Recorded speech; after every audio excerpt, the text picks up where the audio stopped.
Hello? There I am. Good morning, everybody. Welcome in, and happy Tuesday. Happy Tuesday, everybody. Don't know why I wasn't showing up on the screen there for a second. That was weird. Hello, hello. Welcome, welcome, everybody. Ah, Aria, jump scare? Sorry. Didn't mean to scare ya. Good morning, everybody. Good morning, good afternoon, good evening, whatever time of day it is for you. Good to see y'all. Good to see y'all. Rima, Danny, Dark, Metal Spider, Jerem, welcome in. Shadowclism, welcome in. Been a while since we've seen you. Squid James, welcome in. Maddie, welcome in as well. Hope y'all are doing fantastic today. Hello, hello. Goodness me. It's your birthday. Happy birthday, Shadowclism! Happy birthday! Hope you'll have a fantastic birthday. Got any plans for your birthday? Big old party? Or is it just kind of a chill birthday, staying at home? Today was crazy? How so, Maddie?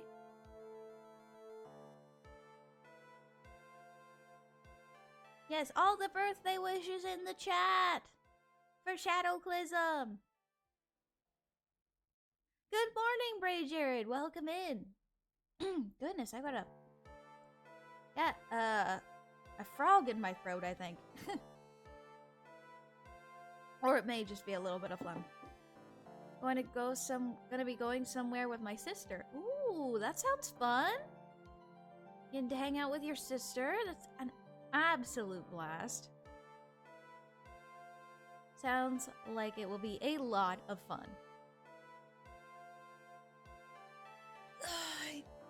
Big stretch. Oh. Oh. My back just cracked. That was great. Currently feeling like I'm in a worrying phase. A worrying phase? What do you mean, Squid James? Goodness gracious. I booted up Street Fighter 6 and went to the Battle Hub to continue my grinding for the Monster Hunter Collaboration Pass. Yeah? Marsh, welcome in! Hello, hello! How we doing today, Marsh? Ah, my goodness. Ah, excuse me. Goodness gracious. Today, though, today is an exciting day. We are finishing Ace Attorney Justice for All today.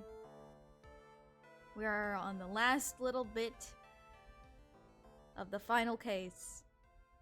I hope y'all are going to be ready for that. Good. Got my units in Star Rail to level 50. Oh my gosh. Marsh, what? I have to ask, what Trailblazer level are you at? Pulled Acheron on a single pull? Oh, that's lucky. That is lucky. I'm waiting for Adventurine on the 17th. I have many, many pulls saved for him. Went to a quick join server that the game suggested. I see that one cabinet is completely loot crowded, so I got so curious just to see what was happening. Okay. Oh my gosh, Squid James. I hope your granddad will be okay. I hope that he'll be okay and that he'll pull through it. Dark! Hello! Found out naturally unplanned, went to the same server, the Capcom Cup 2015 winner. Oh! Well, that's interesting. With the Capcom 2015 winner. Oh my goodness! There is still more to be discussed. What transpired after the body was found, for example? If a witness is asked to testify, they can't refuse. Oh my gosh. That is another rule we have. You got the Edgeworth line. You got the Edgeworth line on an Ace Attorney day. Very fitting. Very, very fitting. Goodness gracious. That was very lucky. Well, not, I would say well timed, but it's completely random, so.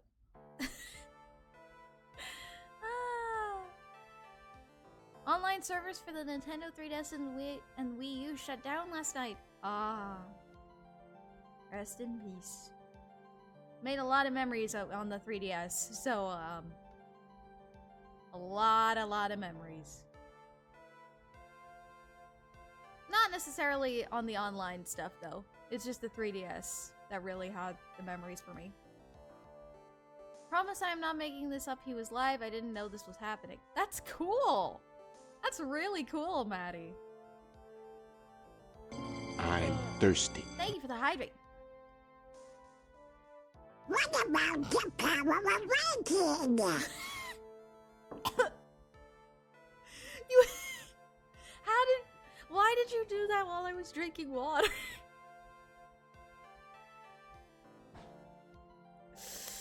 Oh boy, oh boy, oh boy.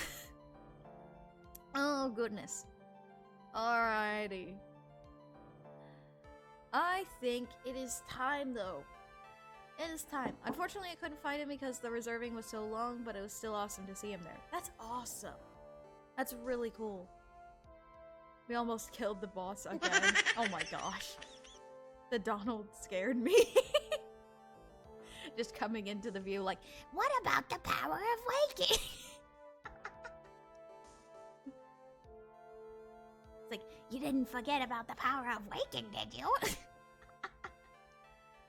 Anyway, let us go ahead and switch gears so that we can get started on this game. So that we can get started. Alright, let's do this. Let us continue. Oh my gosh! Maladrek! Maladreep God cheered X 510. Maladrek, thank you so much for the 510 bits. Oh my goodness. Thank you so much. I appreciate that so much. Holy cow. Thank you. It's all gone cuckoo loco. We haven't even started yet and it's all gone cuckoo loco. Alright. Alright, here we are though. Professor, it's all gone cuckoo loco! Indeed it has, Luke. Alright. Episode 4, Farewell My Turnabout. Part 4, 1 Trial. This is the final part of this trial.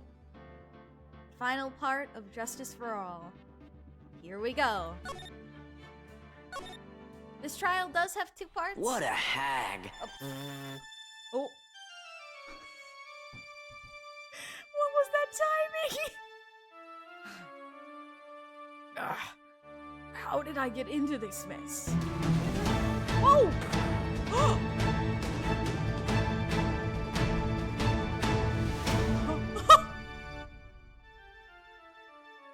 Incoming raid from Captain Aura with 1 viewers. Welcome. The raiders coming in on the intense music. Oh my goodness. Captain Ozora, welcome in. The intense music is great. Oh. Hello from space. Huh? I've had this dream before, some time long ago, as if this day was written into my destiny. Today I'll stand in court as a lawyer to prove a killer innocent.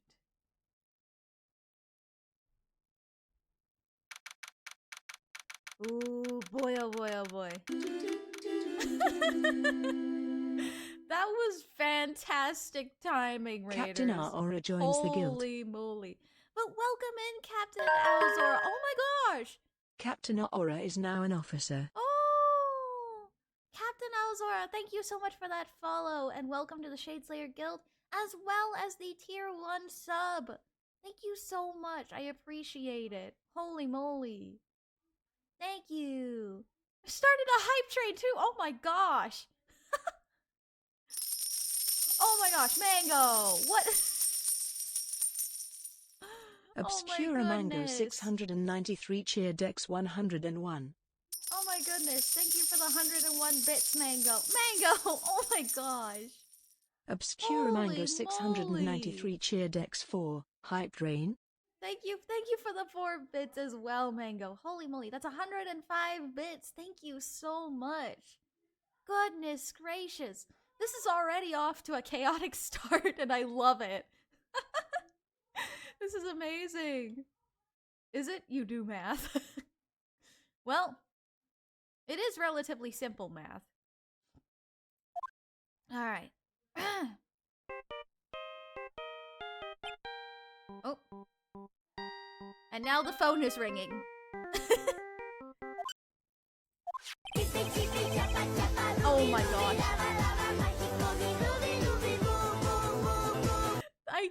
The phone clicks. And the chibi aria. Oh my Captain goodness. Aura recruited an army of 1 officers. Goodness gracious. Thank you so much for the gifted sub, Captain Auzora. Holy moly. Thank you for the gifted sub to Wobble Dude TV. Holy moly. This is goodness. Captain Auzora, that is insane. Thank you so much. Wobble Dude, enjoy that sub and all those perks. Welcome to the Officer Shadeslayer group. And Auzora, thank you so much for gifting that sub. That is absolutely crazy. Thank you so much. Thank you for the level 2 hype train as well. Holy cow, y'all are amazing. Also, hold on. Someone redeemed Chibi Aria. I gotta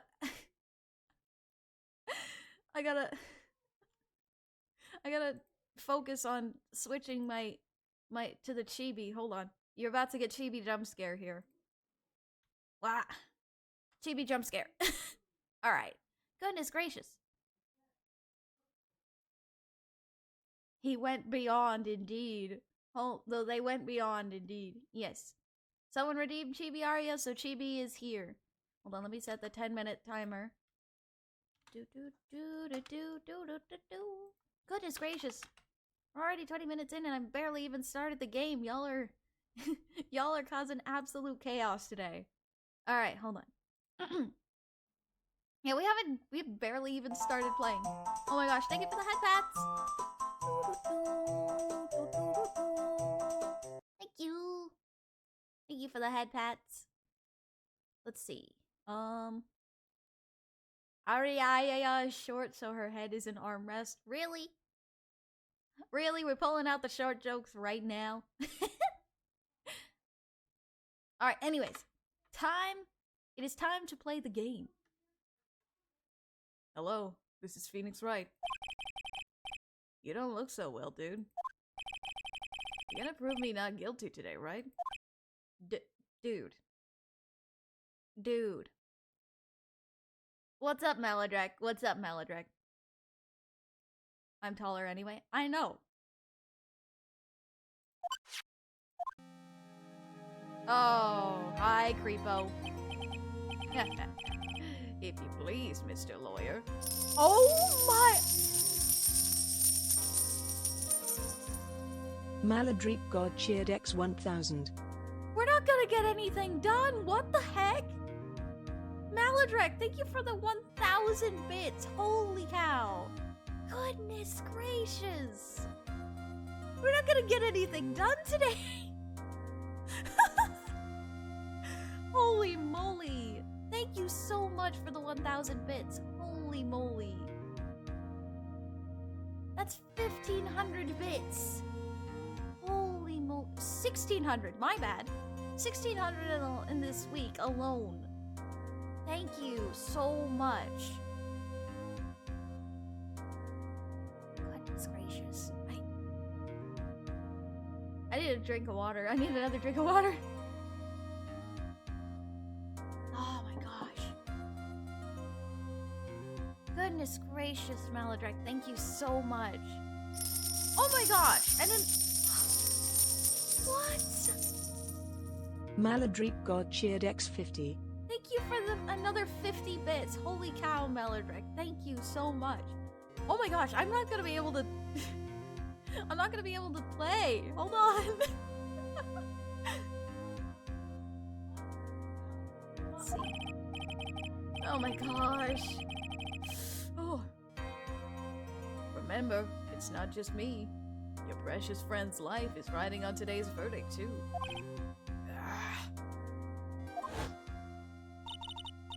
Now listen up. You'd better get on guard a guilty sentence, okay? If you get that creepy slime bag and not guilty, I'll never forgive you. Ever. Maya.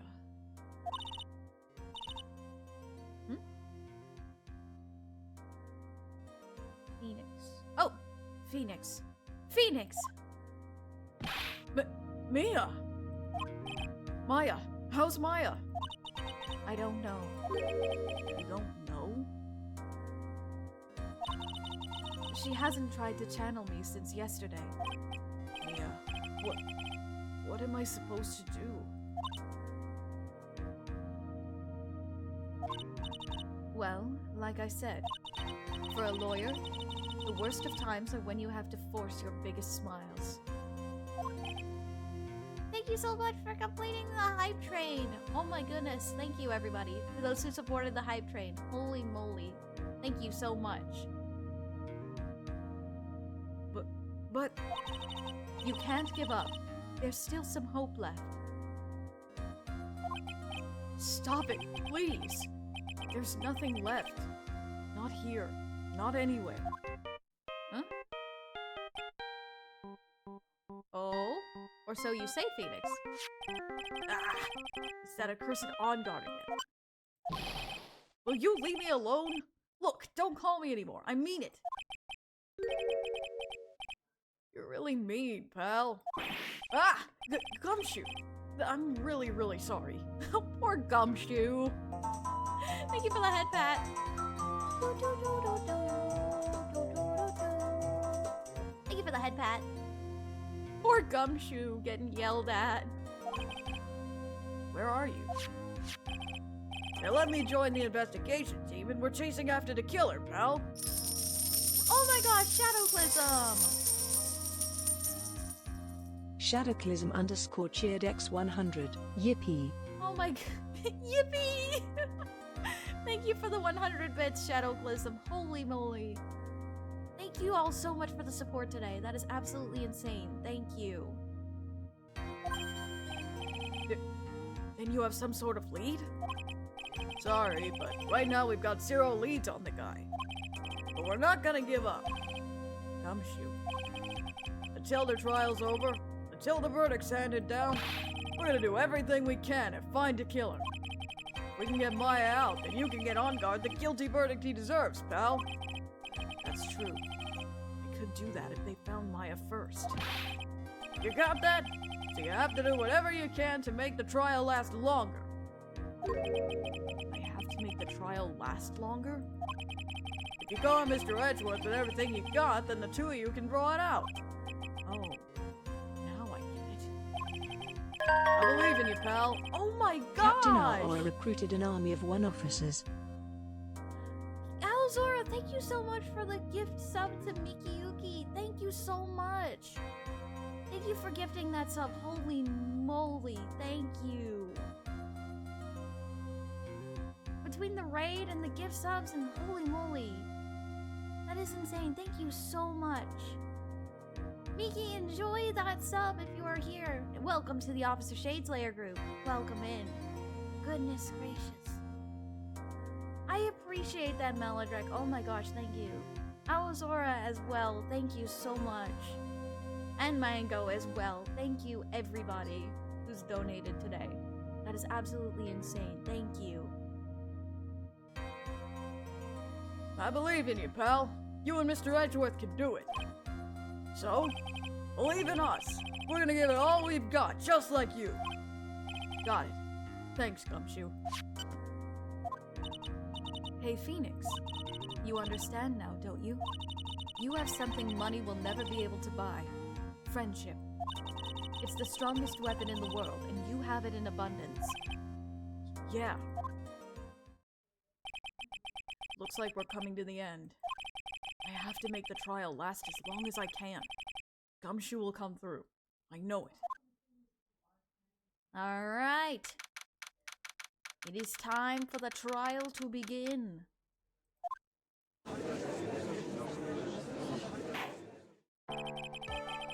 Court is now in session for the trial of Matt Ongar. The defense is ready, Your Honor. The prosecution has been ready for a while, Your Honor. Now, as I recall, we concluded yesterday's session with a big mystery on our hands. The mystery being what exactly was Miss Adrian Andrews' role in this murder. That is to say, is she really connected to the crime itself? Mr. Edgeworth, if you would please inform the court of today's Every proceeding. puzzle has an answer. Thank you for the latent praise. Adrian Andrews. Evidence that threw suspicion onto Mr. Ongar, and then proceeded to escape the crime scene by wearing the nickel samurai costume. The guilt of those actions are those which she cannot escape. And you're saying that she is guilty after all? I'm not finished, Your Honor. Miss Andrews has nothing to do with committing the actual murder. I would like to direct the court's attention to this card. What is that? It looks like a shell. This is the calling card of a certain assassin. Assassin, you say? Yes. Juan Corrido was killed by a professional assassin. And the person who hired the assassin, his client, so to speak, is Matt Ongar. Samwise, welcome in! That's an amazing name, by the way, Samwise. Love Sam from Lord of the Rings. Love that name. Samwise, thank you for that follow. Oh my Samwise goodness. _495 joins the guild. Samwise, thank you for that follow and welcome to the Shadeslayer Guild. Welcome in. Objection. Nuh-uh. What a surprising turn of events. I would think it's become commonplace by now, Your Honor.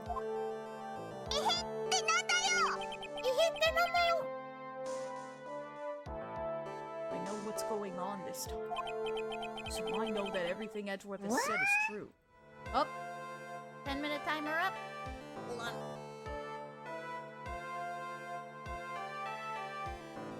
Gotta switch back, and I gotta put my badge back on.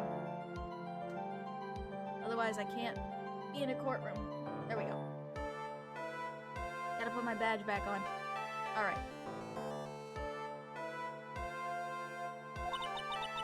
But we still have to hold out as long as we can. At least until Maya's safe and sound. I wonder how the trial will turn out today. Now then, please call your first witness, Mr. Edgeworth. The prosecution calls the defendant's mentor, Mr. Will Powers, to the stand. Arya just got a growth spurt. Oh, come on. How old is Pearl again? In this one, she's 8? Now then, witness, your name and occupation, please. Okay. I'm, Will Powers. I'm a poor underpaid action sergeant. And what is your relation to the defendant? Well, I guess I'm sort of a lousy mentor to him in a way. Yeah. Silver, congrats on that 3-stream streak. And the metal pipe.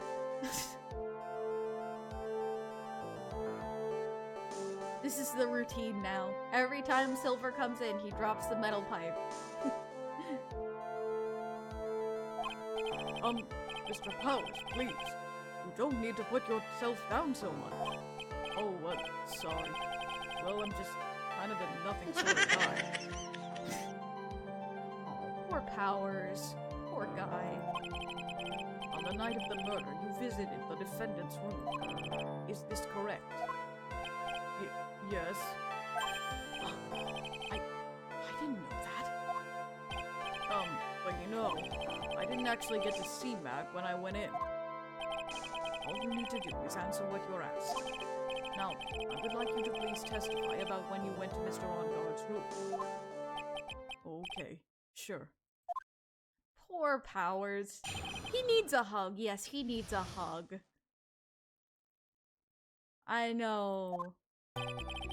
After the award ceremony, I went by myself to Matt's room.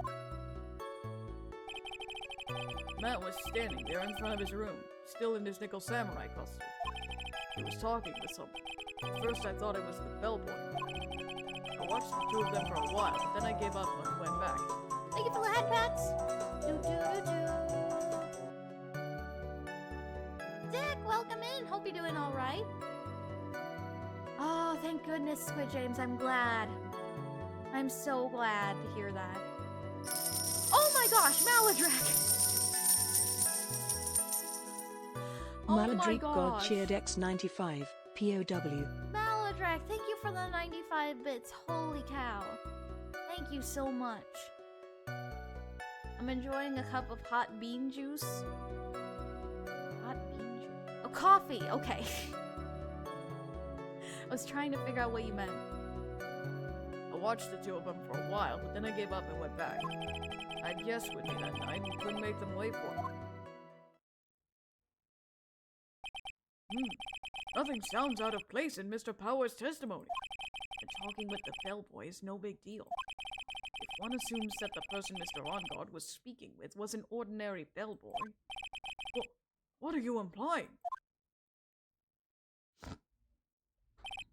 Well, Mr. Wright, let's have your cross-examination, shall we? Looks like we're in another sticky situation. Huh?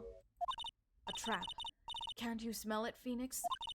But for us to find out more, we're just going to have to charge in head first, right? Alright. Let's see what we can learn from this. I watched the two of them for a while, but then I gave up and went back.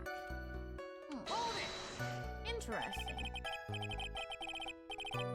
Well, this is an over-dramatized version of what a courtroom is actually like, Samwise, so I understand. You saw the two of them, the bellboy and the defendant together, correct? Yeah, the bellboy just wanted to say congrats. Now, while you were watching the two of them, did you notice anything strange? You know, I did feel something weird. I think it was because Matt, well, he gave the bellboy a tip. Tip? That's a perfectly normal thing to do. So how long did you watch the two of them? Not more than a minute or two, I think. Tip? Why would he give the bellboy a tip? I mean, that's not uncommon.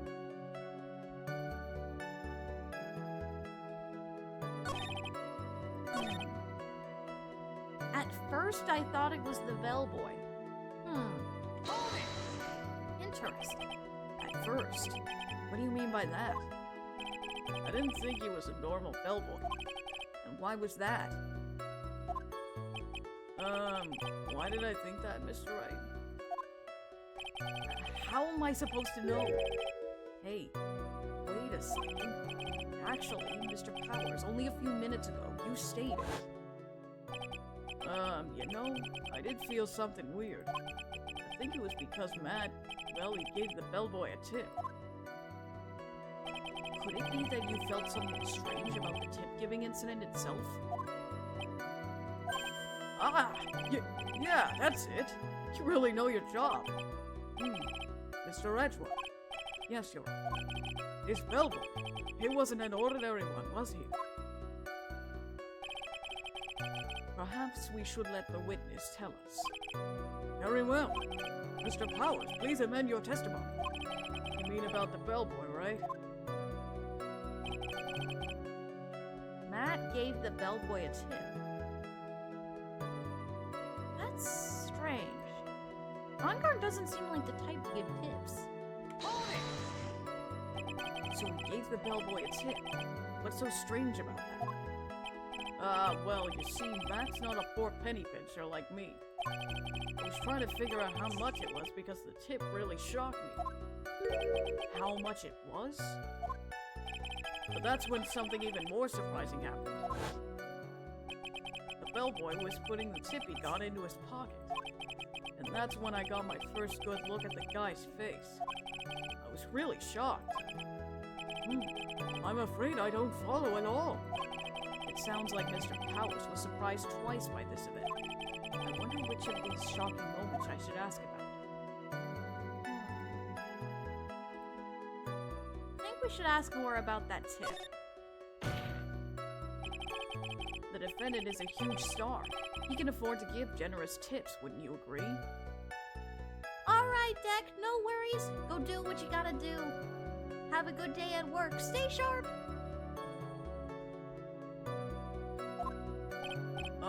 Sure.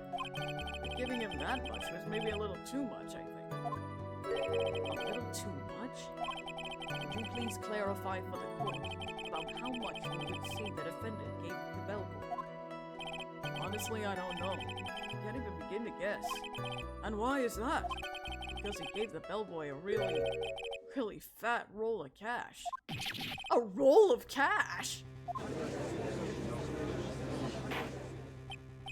Ah, well, how interesting. That certainly was a very generous tip, wasn't it? A very fat roll of cash. That can hardly be called a tip, Your Honor. The judge is beginning to look awfully suspicious of us. There's nothing I can really object to here. I mean, we can argue that a fat roll of money isn't really odd. So supposing that roll of cash was not a tip, then what was it? Payment, Your Honor. Paying the assassin. Payment? Oh, my favorite theme! Yee. Isn't it obvious? For the murder of Mr. Juan Carida. Then the bellboy the witness saw. Yes, he was the assassin.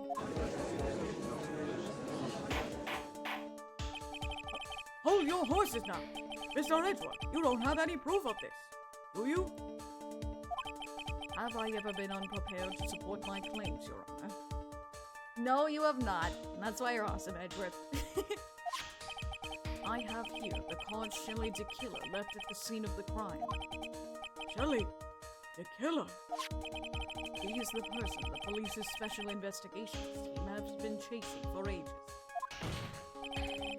I am certain that the person the witness saw was this very assassin, Shelley the Killer. Really? What's wrong, Mr. Powers? No, nothing. Something just clicked in my head and I think I just figured something out. Oh? Actually, I saw that bellboy again later on that night. What? Mr. Powers, please testify. Tell us what you saw. Yes, sir. Right away.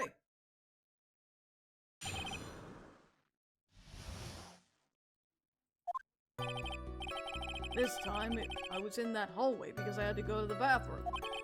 And that's when that bellboy I saw earlier came out of the room. Of course, when I say room, I mean Juan Carida's room. Now that I think about it, that bellboy did kind of seem out of place. Yeah, so he had to be the assassin, I'm sure of it. I mean... Thank you very much. That is all we need for now. Huh? But I'm not done. There's still more. Let us first establish that the bellboy was truly Mr. the Killer. Then we shall see. So the bellboy came out of the victim's room.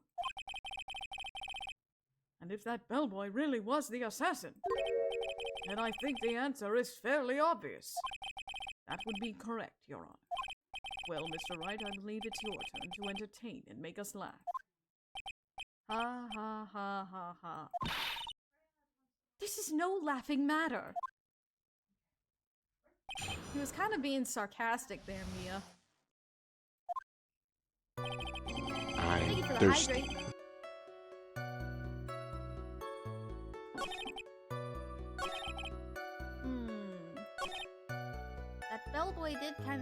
of place. How so, Mr. Powers? So what exactly was so out of place about it? Right. Why the insipid grin? Maybe because I have no idea what damaging thing he's going to say next? Well, the bellboy was empty-handed.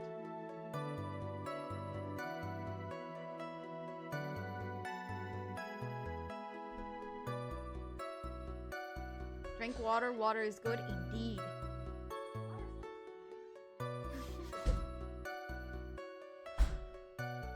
Alright. Alright. Well, the bellboy was empty-handed. Empty-handed? That bellboy was one of the room service people, right? But he wasn't pushing a cart and he wasn't holding a tray either. You'd call that a little strange too, wouldn't you? Nope, no worries, Dark. I agree that it is a bit strange, Mr. Powers. Is it really that unusual for a bellboy to be empty-handed? What should I do? Should I let Mr. Powers' testimony slide, or...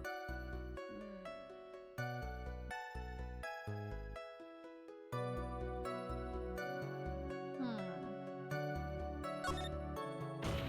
gonna try to pull a fast one here. So I think if we let this be, he's going to try to get away. There was nothing strange or unusual about an empty-handed bellboy. But there really is. There really isn't. You two are done being school children. Oh, thank you, Edgeworth. I saw something crazy on Google. And what would that be, Sleep? Also, welcome in, Sleep. Bellboys offer room service. There is no reason for them to be empty-handed. Ever. Your Honor, I ask that the witness's previous statement be supplanted with this new one. Edgeworth. You're going to do whatever you can to make the bellboy look suspicious. I see. Very well. This court recognizes and grants the prosecution's request. Mr. Powers, if you could amend your testimony, please. Yes, sir.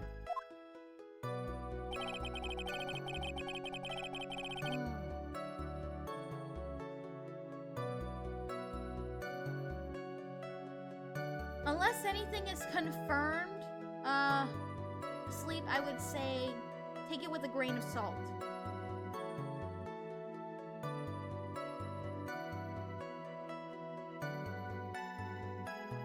It must be true if it's on the internet.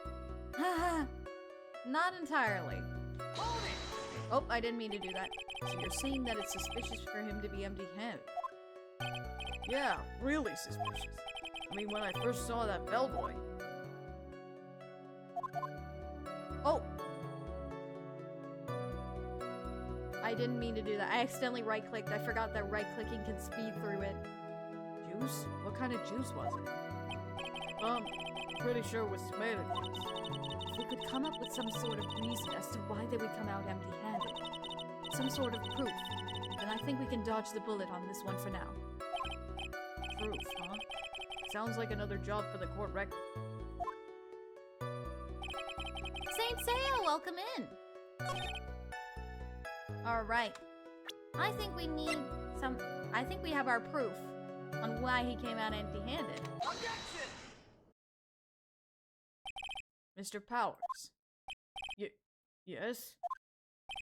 You're easily influenced by other people's words, aren't you? As soon as you heard that the bellboy might have been the killer, you got caught up in believing it must be true. But, isn't he really suspicious? He's got all those stitches and...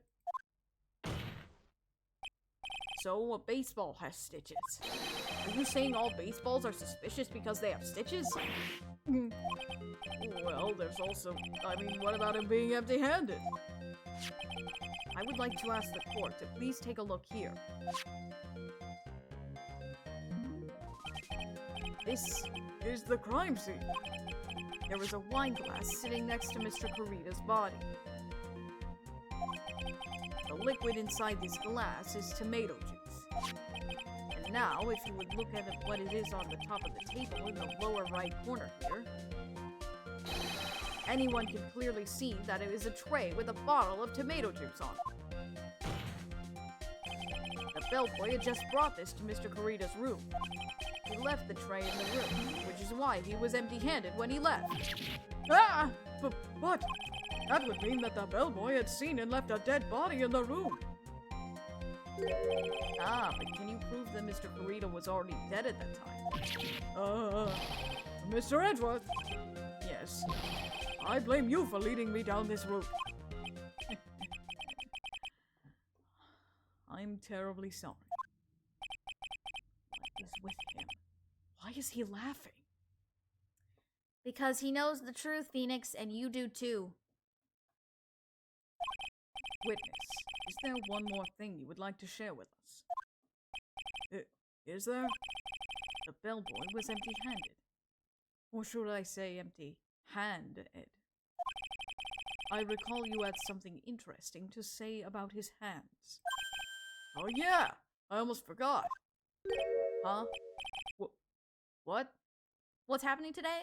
We are finishing Ace Attorney Justice for All. We are... Oh boy, we are currently trying to save Maya. That bellboy. He was wearing gloves. Gloves? Yeah, pitch black leather ones. All the other bellboys don't wear gloves like that, right? Black leather gloves. Why didn't you mention them earlier?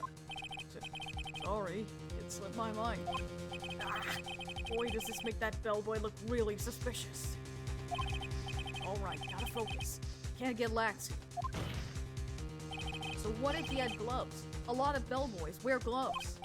Come on, right? The bellboy was wearing black leather ones. So a football is made of leather.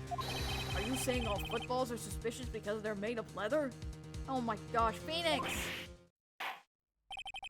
But that man, he received a large roll of cash from the defendant. And then he was seen leaving the crime scene wearing black leather gloves. I don't think that even someone like myself can believe he was just another bellboy. Ugh. It seems that we have finally come to an understanding. Now then, witness, please continue with the rest of your testimony. The rest? Oh yes, please tell us more. Okay. All footballs and baseballs are suspicious. After leaving Juan's room, the bellboy went and knocked on Matt's door, just like that. He gave something to the person inside the room, and the old guy just left, without even going into the room. After that, I went to the bathroom and then back to my seat. So the bellboy, after leaving the crime scene, next went to the defendant's room. Yeah, I kinda saw that by accident. Some accident? I'd say you saw too much. And all of it was suspicious to high heaven. I think it's safe to say that we can no longer consider this bellboy to be normal. Now then, let's get started, shall we? Mr. Wright, your cross-examination, please. Yes, Your Honor. Poor Phoenix is just sweating up a storm.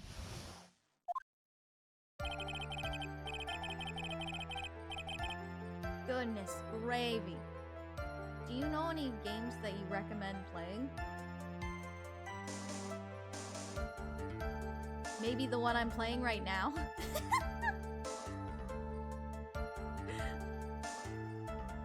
I wouldn't play a game if I wouldn't recommend it to somebody else.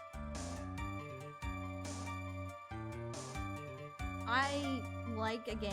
I have to really like a game to recommend it to somebody else.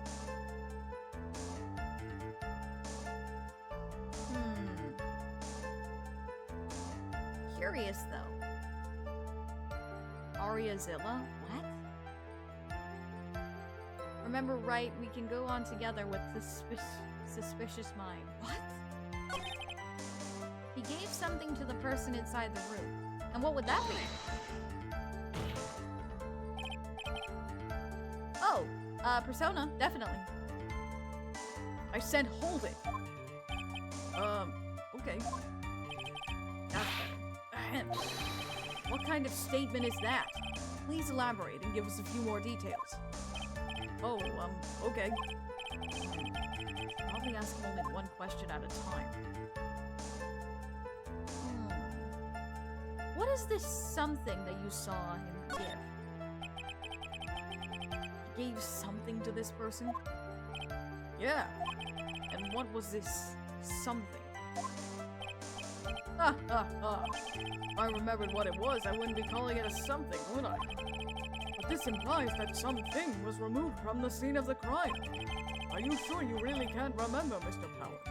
I think it was something kind of small. This is an incredibly crucial piece of information. Please try to remember what it was. I'll try. In the meantime, let's talk of another, namely what the bellboy did next. Oh, so after he gave the person inside the room the thing.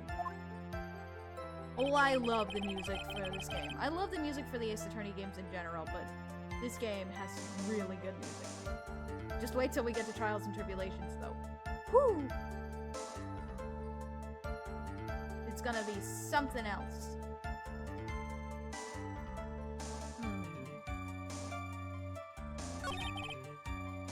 I think there was something else that we needed to ask. I've already seen this. Ask about the person inside. So who took this something the bellboy handed off? Actually, I don't know. What do you mean? I'm sorry, but I only saw the person's arm. Only an arm? And you're saying you didn't see the person's face? Yeah. I would like to summarize the testimony up to this point, if you don't mind. When the bellboy left the crime scene, he immediately went to the defendant's room. There, he handed a small item of some sort to the person inside. As for the person who received the item, all you could see was the person's arm. Yes, it was just like that. Mr. Edgeworth, is all this really that important? Of course, Your Honor. I think this is one of the This is of the utmost importance. This is when whatever was removed from the crime scene was handed over to the client. Mr. Powers, please try to remember what it was the bellboy handed off. Well, let's see. I think it was... no. If you remember, please add it to your testimony. Yes, sir.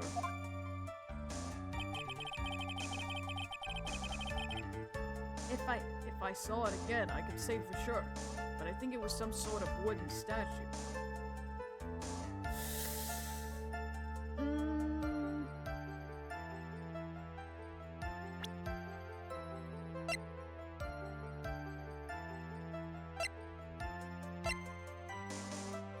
Well, we only really have one thing that is made of wood here that could potentially be something.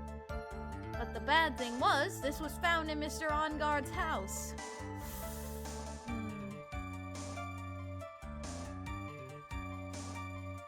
I see, Squid James. I hope that recovery is quick and that you get good news soon.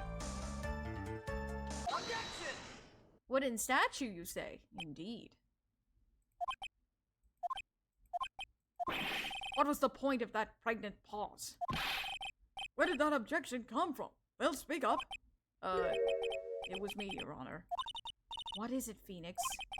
I have a feeling that something bad is going to happen once I show this. Mr. Wright, if you have something to say, please spit it out. Yes, Your Honor. Okay, Phoenix. Deep breath. Mr. Powers, the something you saw. Was it this item? Oh, hey! That's it! That's the something! Wow, Mr. Wright, you really figured it out. I recall we found this at Matt Onguard's mansion. At the defendant's house! Well, would you look at that? A wooden bear. Pete, welcome in. We're trying to prolong the trials so that we can give Gumshoe some time to save Maya. What does this mean? It's simple, Your Honor. Shelly the Killer assassinated Juan Corrida in his room. And then he stole this wooden bear from the scene of the crime. Then the bear being found at Mr. Onguard's mansion would mean... It goes without saying, Mr. Matt Onguard is the killer's client. Order! Order! Order! I said order! Mr. Wright, this is a most unfortunate turn of events for you. Yeah. Sorry, Mia. No, it's all right. Your judgment was sound. Actually, I figured the bear would come up. If not now, then it would have later on. Even if you hadn't shown it to the court, I'm sure your friend Edgeworth would have. Ah, I almost forgot that he knew about it too. I think it is clear that there is no need for us to continue this trial. I can't let this happen. I have to do something. There has to be something we overlooked. Your Honor, a minute, please. Yes, Mr. Wright. There are still a few points left that we have not fully explored. What are you trying to pull? Oh, well, we can't have that. All right, Mr. Wright. What questionable point would you like to explore further?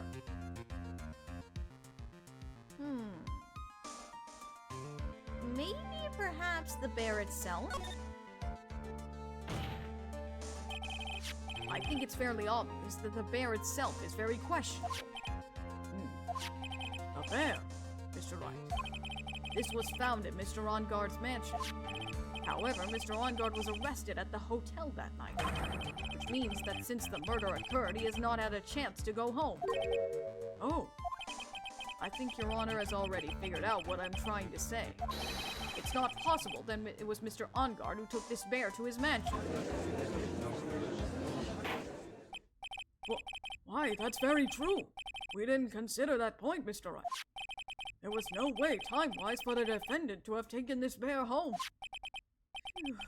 This has to have averted it. Never mind. You haven't gotten the best of me yet, Mr. Wright. Huh? I remember it clear as day. I remember what you muttered to yourself at Onguard's mansion. We have this area completely surrounded. There is no way for him to escape.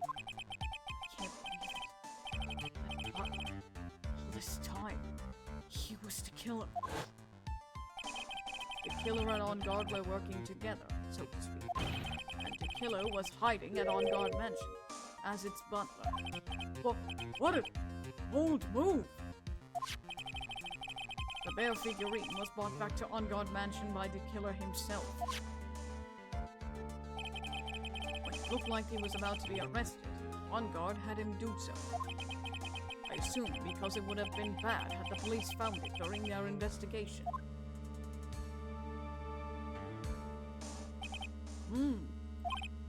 Well, Mr. Wright, you've been quiet for a while. This is too much. Isn't there anything I can attack at all? I have to try. I have to find something else. What will you do now, Mr. Wright? Do you plan to... I plan to expose a clearly shaky place in Mr. Power's testimony. What? There's still another one. There is indeed, Your Honor. And it's quite a questionable point. What are you trying to pull?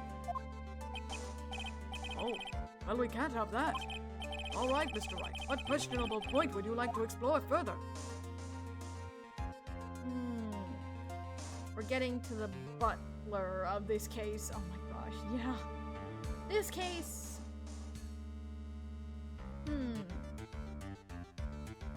Curious. What about the person who received the bear? There was one thing in Mr. Power's testimony that was very unclear. And that is the identity of the person who received the bear. He gave something to the person inside the room. I'm sorry, but I only saw the person's arm. As long as we don't know who it was that took the bear,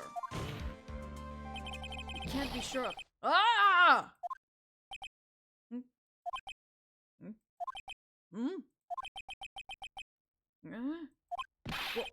What is it, Mr. Powers? Oh my gosh. You guys, I see all those puns. Oh my gosh. If you're going to scream like that, then at least give us a good reason why. Ha! No. Oh, yeah, sorry. Actually, so I remembered. I remembered who took the bear. What? Really? I mean, I only saw his arm. But the arm... It was the Nickel Samurai's arm. I swear. You've gotta be kidding! Are you sure of that, Mr. Powers? Yeah, I'm sure it was the Nickel Samurai. Oh my gosh, Marsh. Order! Order! It looks like you've dug your own grave yet again. How many times is that today? I've lost count. So the person who took in this little bear was the Nickel Samurai. And as we all know, Matt Onguard is the Nickel Samurai. Thanks to the defense, we've made all the clearer.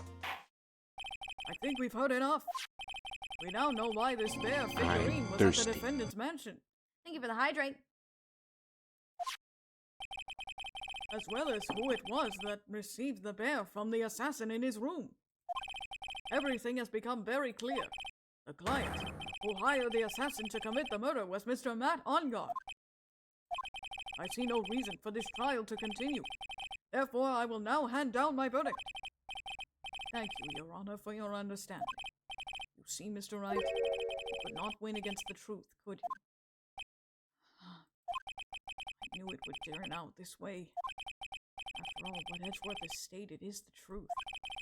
Any last objections, Mr. Wright? Well, why? What should I do? Of course we can't give up. We cannot give up. Because there's one more person who could have been the Nickel Samurai. I will now announce my... Objection! Objection! There was only one way for me to drag this trial out. The only thing I have left is this one dirty trick. Your Honor, right now we have these two reasons to believe my client is the assassin's client. Reason number one, he accepted the bear figurine from the assassin. Reason number two, that very same figurine was found at the On-Guard mansion. However, it's possible that this is all the work of a certain person. What do you mean? What I'm saying is it's possible a different person is the killer's real client. I didn't mean to. I right-clicked again instead of left-click. A real client? Yes. Is this all you have? Now then, Mr. Wright, let's hear your theory. Who do you say is the killer's real client, and therefore the real murderer? There's only one other person that it could be. The only other person who was wearing the Nickel Samurai costume. Adrian Andrews? Yes, we already know that she tried to frame Matt Onguard for the crime. By wearing a spare Nickel Samurai costume. Ah! Then the Nickel Samurai's arm that I saw, that could have very well been Miss Adrian Andrews. But what about Mr. Onguard? If you would please recall yesterday's testimony. The defendant was taking a nap during the break period. That's right. Then, finding this figure at Mr. Onguard's mansion was a well-laid trap set by Miss Andrews. Mr. Edgeworth, what is your opinion on this? I can't even begin to count the flaws in the defense's logic, besides which there is no evidence to support it. However, I can't fully discount its possibility either. What is with this trial? Come on, anyone can tell Onguard did it. I can't believe the defense would go so far as to pin the guilt onto someone else. Yeah, unbelievable. It's not something petty, it's a murder of all things. This is to save Maya. This is to save Maya. The whole world turns against me. This is one fight I can't give up on. Order! Order! Order! All disruptive parties will be forced to leave the courtroom. You're on. For the benefit of the defense, I'm willing to play along with his what-if game. His what-if game, Mr. Edward. The prosecution is prepared to challenge the defense's theory. Mr. Wright, even you must have thought it strange and wondered. Why would the criminal want this little wooden bear? He's right. The killer did specially bring that bear to On Guard right away. Why do you ask? Is there something special about it? Absolutely. And I'm sure that once the court knows its significance, the true killer's identity will become crystal clear. Your Honor, the prosecution calls upon a witness who will clear all doubts against Miss Andrews. And who would that be? It's quite simple, Your Honor. Miss Adrian Andrews herself. I see. Well then, the court will take a short 10-minute recess. The prosecution will prepare its witness in that time. Yes, Your Honor.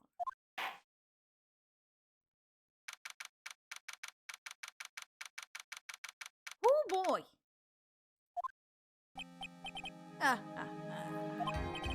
Oh, I knew it was a good idea to hold her hostage. Don't you agree, Mr. Lawyer? But I never thought in your desperation you'd try to pin the guilt onto Adrian. You are freaking awful. I hate you. You see why I hate this guy so much? He literally is holding Phoenix hostage. I swear this demon will pay. Mr. Nick! Pearls? Where's Mia? I don't know. A really strong power suddenly called her away. Really strong power? Oh! Oh, Mr. Nick! Your phone is... It's from Gumshoe. How's it going? Have you been hanging in there, pal? Yeah, sort of. We just barely found something to latch onto. That's good, pal. But what about you? Anything yet? Have you figured out where the killer and Maya are? We still don't have any leads, but... What? We don't have any more time! If we just had one, even a single clue would be really helpful. I was only able to come this far because I kept thinking to myself, gotta keep the trial going until Maya's been rescued. Have I just run out of luck this time? Is all our hope for naught? A tent. Huh? A tent? I could see a circus tent. But Mia! She's back! It looks like Maya was unconscious until just a few minutes ago. As soon as she woke up, she called for me. So it was Maya that called you away. She's locked in a dusty little room right now. But I could see a circus tent outside the window about 300 feet away. Gumshoe. Is there a circus in town right now? There's only one, pal. A very big circus. Maya is somewhere within a 300-foot radius of the main tent. What? Okay, hold on a sec, pal. Hey, draw a circle on that map. Got a 300-foot radius from the main tent. Hurry! And I could see a mailbox under the window, just outside. Gumshoe. There's also a mailbox. Okay, what else? What else, Mia? I'm sorry, but it was a very small window. I couldn't see anything else. It felt like I was in an old office building. Maybe the 3rd floor or so. I heard her. An old office building. Good stuff, pal. Okay, just hang in there. Just a little longer, pal. Wish us luck. Good luck. I'll call you later, so don't let your battery die, okay, pal? Mia, Maya's not hurt, right? She's in a pretty bad state, Phoenix. She's being starved. Gumshoe, please hurry. Looks like we're out of time. Are you alright, Phoenix? It's only a matter of time before Maya's rescued. I can do this. I just have to make this trial last a little longer. Oh boy. Goodness gravy! Gah! Vanica, welcome in. Court will now reconvene. The killer, the man who murdered the victim, handed this to his client. From this, one obvious question arises. Why this particular item? I believe the answer to that question will provide us with the name of the real culprit. Now then, the prosecution calls the defendant's manager, Adrian Andrews, to the stand. Hi. Currently, the witness is accused of tampering Hello and there. obstruction of justice. Hello there. Welcome in, Danica. However, you have been called to the witness stand today to ascertain who exactly is guilty of murder. I understand. Very good. Now, have you ever seen this bear before, Miss Andrews? Of course I have. You've seen it before? That's right, it's only natural that the witness has. Miss Andrews, will you please enlighten the court as to this bear's secrets? All right. Why? Why does she...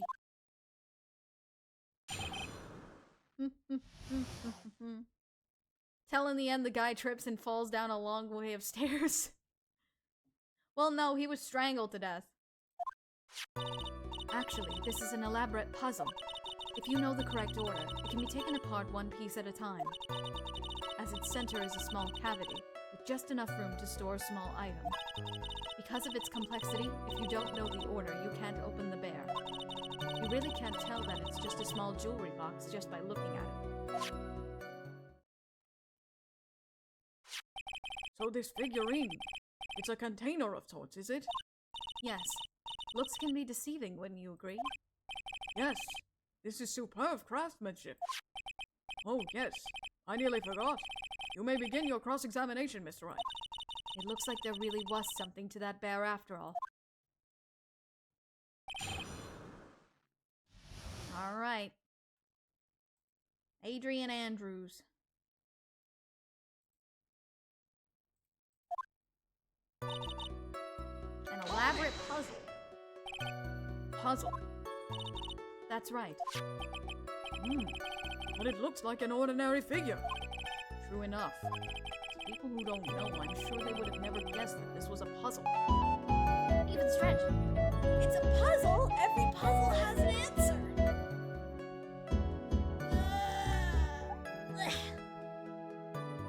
If only Layton was in this game. So what kind of puzzle is this exactly? Every puzzle has an answer. Yes, Marsh. Very well done. Someone get Rhodey, he might be able to open it up. See.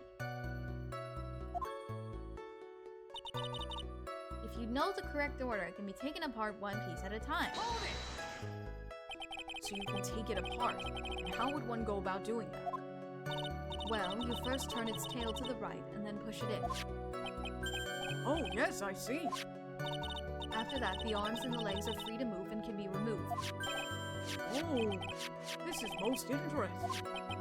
A boy and his new toy. It's like he's 5 all over again. Oh.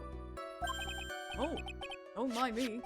Go ahead and carry on. I think he's lost it.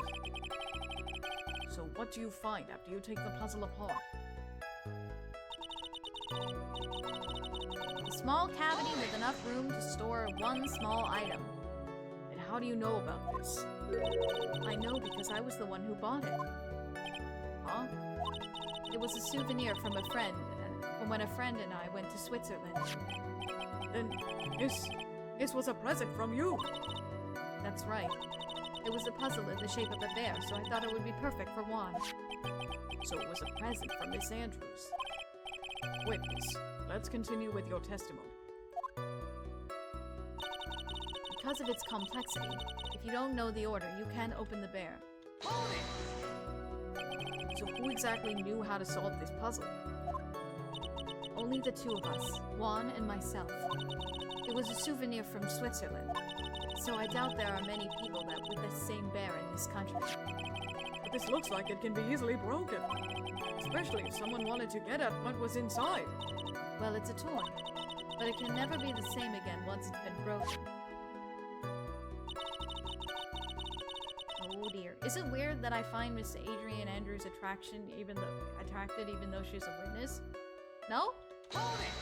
You can like a character for their looks, no matter what kind of character they are. Who else knows that this bear is actually a small container or jewelry box? I never told anyone. As long as Juan never told anyone either, then only the two of us knew. Two of you, huh? Then of course that means Mr. Ongar didn't know, right? I think this is about all I'm going to get for now. What doing? We solving a mystery. That's what. Well, Mr. Wright, I think even you have come to realize, huh? That there is one very important fact we have uncovered, and that is this. This bear is actually a jewelry box. Now that we have agreed to this point, there is only one logical question that can come next, and that is this. What is inside this box? What's inside? That's right. That's what we are going to find out next. Witness. Yes? You are the only one who can open this. Please.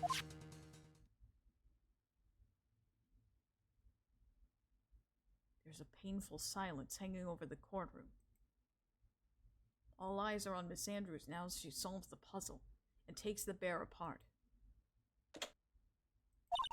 I've opened it.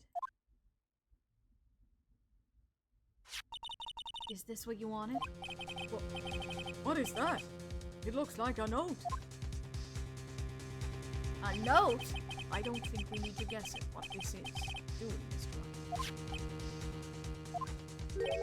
It's the suicide note. The suicide note? Celeste Impacts' suicide note. The suicide note left by Juan Garrida's former manager, Celeste Impacts. Oh, that image! Oh gosh. Oh! I forgot to put a disclaimer. Oh! Until now, no one knew of its whereabouts. But it was just as we suspected. It was hidden. Hidden by the victim, Juan Garrida himself. Ah! Goodness! Yikes! Big yikes! It seems Celeste Impacts had very beautiful handwriting. She just as beautifully signed her own name on this document. This is most definitely the note she left right before she committed suicide. Order! Witness, did you know about this? Yes, I did. I heard all about it from Juan. When I discovered his body, I looked for the bear. I wanted to destroy the note before it became public. But I couldn't find it anywhere. Because it had already been taken by the killer. Everything is going at Mr. Edgeworth's pace. So now that suicide note has been found, what's the next logical question? What is written on the note? That's right. At least that's what I would think. Now, I believe it is only appropriate the contents of this note be made known. I can't stop you, can I? Well, this game is rated T, right? Or E10+. This game is rated T for older teens, I believe. I went through so much just to get my hands on it. And I was going to burn it for her sake. I'm deeply sorry, but I cannot allow you to persuade me to stop. Your Honor, if you could please read the contents of the note aloud. Very well. The judge's voice rang loud and clear through the deathly silent courtroom. In her note, Celeste Impacts left us a record of all that had happened to her. About being used and then thrown away by Ongar. About being engaged to Garrida and Ongar's role in destroying that. And about how she decided in her despair to end it all.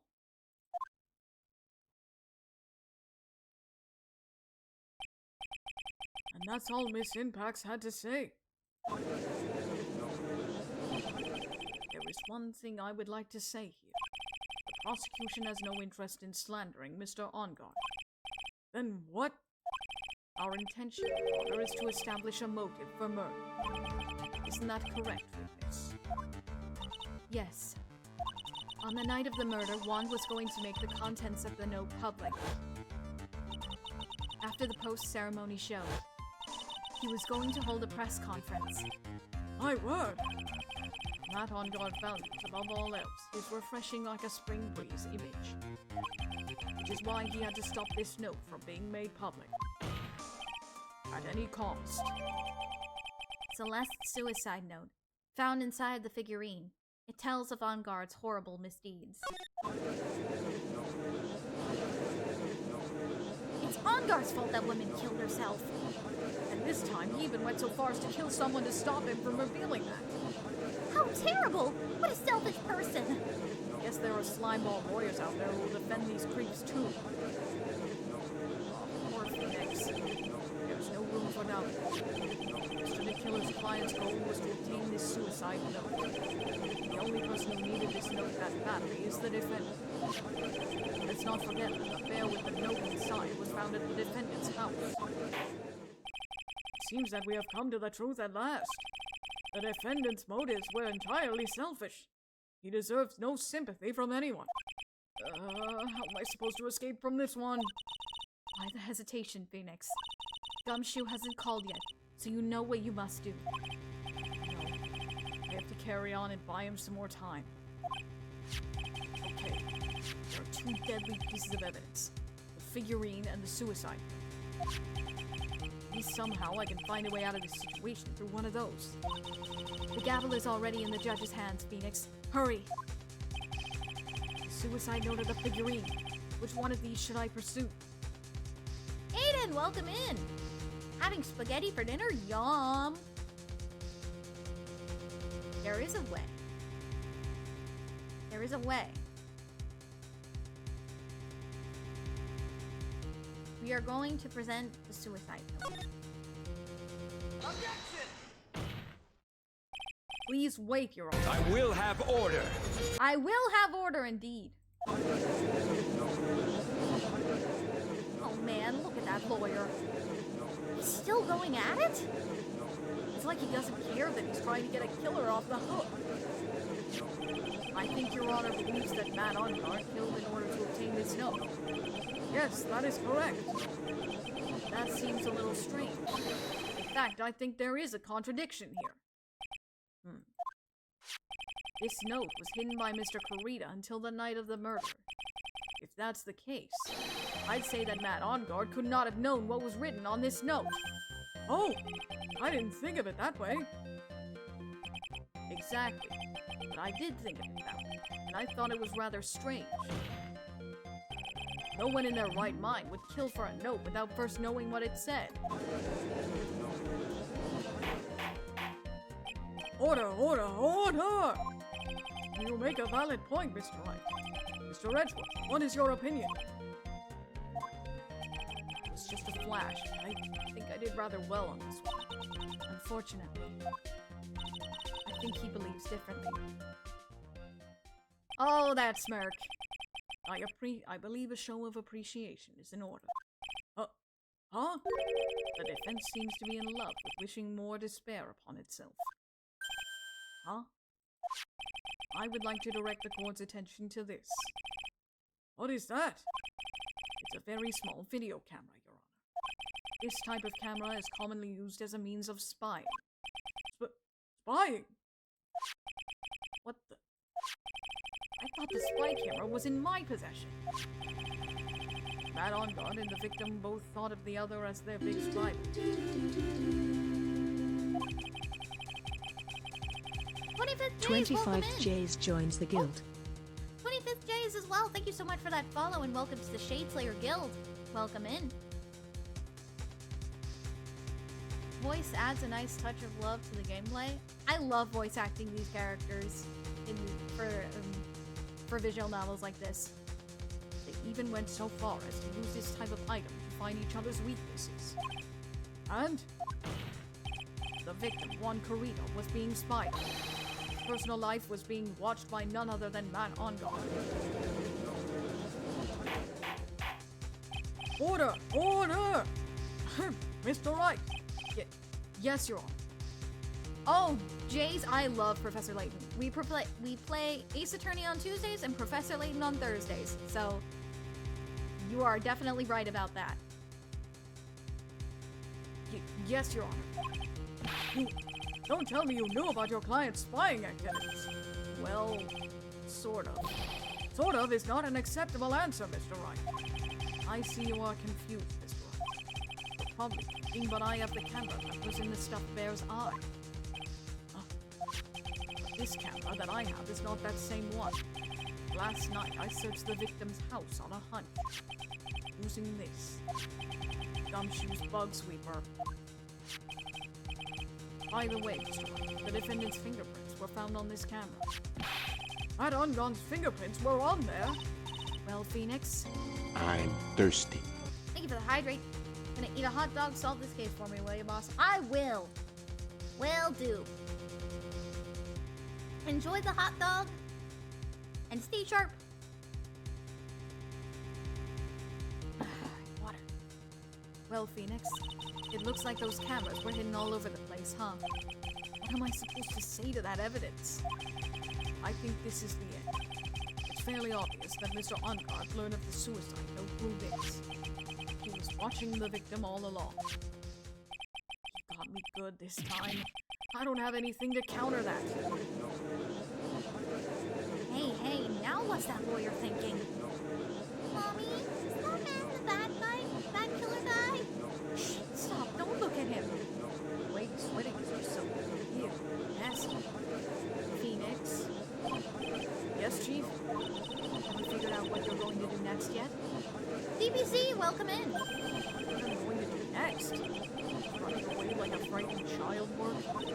I know it seems like Mr. Edgeworth is very close to putting the lid on this case. But, in his eagerness to prove his point, he forgot one very important thing. Well, what is it, Mia? There is a piece of evidence that he really should investigate. Something he should investigate? I would really hate to see the good prosecutor get scolded for not remembering to look into the item when he had the chance. Why are you speaking in riddles all of a sudden? Alright, I think this time we finally understand everything. Well, Mr. Wright, you don't have any further objections, do you? What is this piece of evidence that Mia's talking about. can I figure out what it is that still needs to be looked at? Or should I let it go?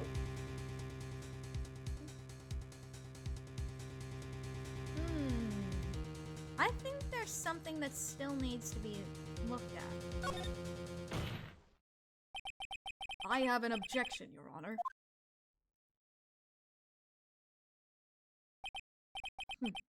That was about the weakest objection I've ever heard, Mr. Wright.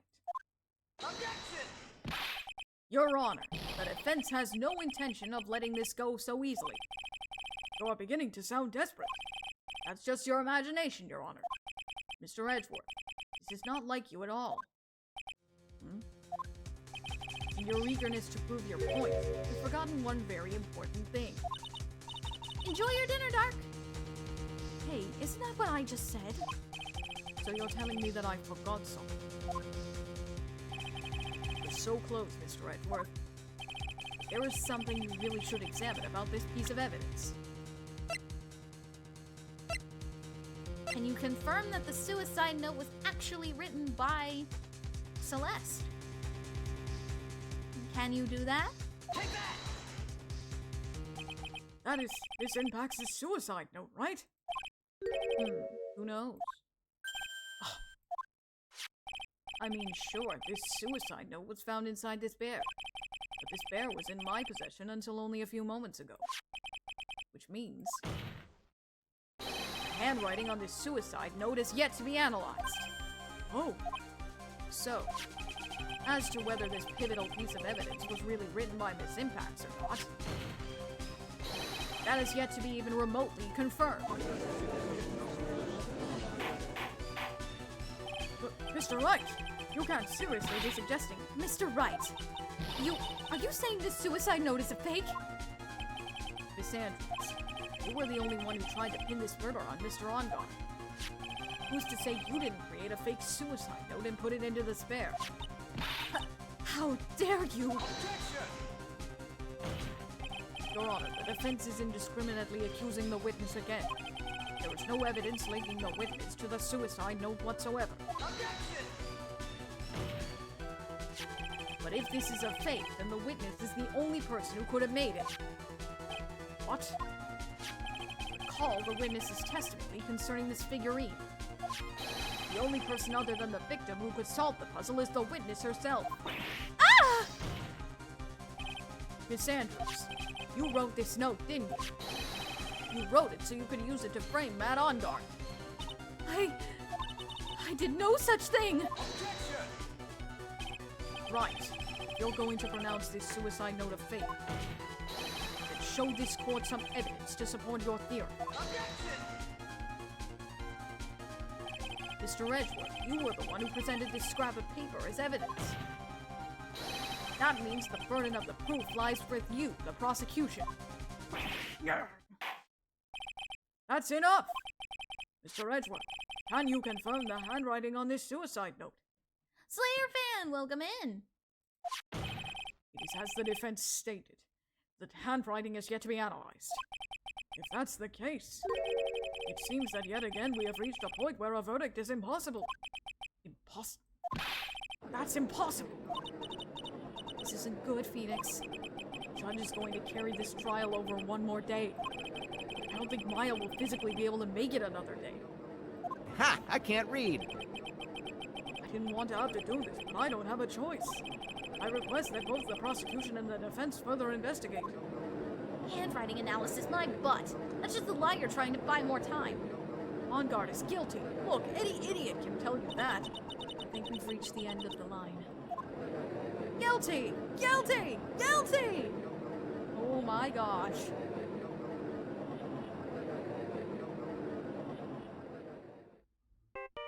Oh.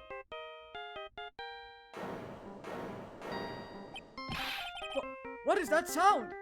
Gumshoe! It's Gumshoe. Hello, Gumshoe? What is with you? And what's with that sigh?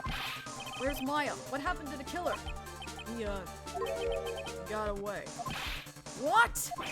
I'm sorry, Al, I really am. I don't know what else to say besides I'm sorry. I wish there was some way I could make it up to you. I really do. Anyway, what's going on? We found his hideout, pal. But two of them were already gone. This is terrible. I'm gonna keep looking for him, pal. Don't you worry. Just a little more time. But don't tell me we don't have any more.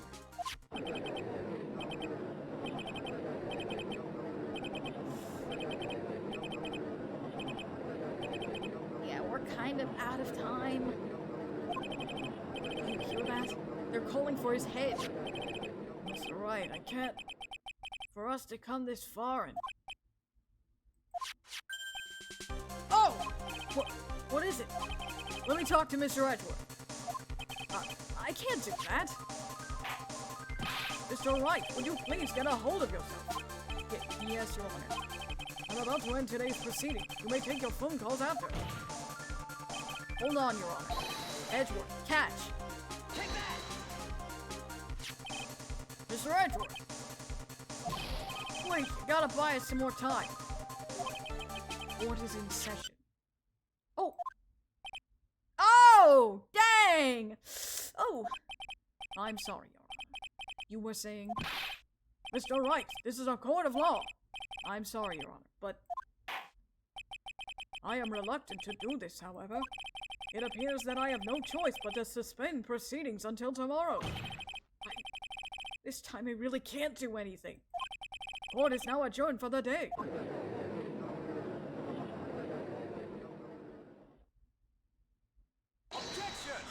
Yes! Yes, my boy! Yes! Let's go! Go, Edgeworth! Let's go! Please wait, Your Honor. Edgeworth? What is it, Mr. Edgeworth? I humbly request another 30 minutes of Your Honor's time. For what purpose? We can perform the necessary tests on this piece of evidence in that time. But can you really obtain your results in 30 minutes? I believe we can. But wouldn't it be better if we adjourn for today and then reconvene tomorrow? 30 minutes. Please, Your Honor. That's all I am asking. Please, Your Honor. Very well. Ah, yes! Ah! Thank you, Edgeworth. Thank you. At the prosecution's request, this court will now take a 30-minute recess. But be advised that I will not allow another recess today. I'm not sure if this is helping or hurting us. The court will now take its final recess of the day. Ooh, thank you, Edgeworth. Thank you for the head pat.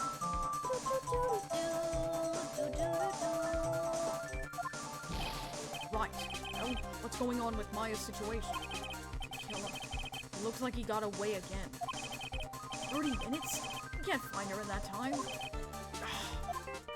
Huh? Report.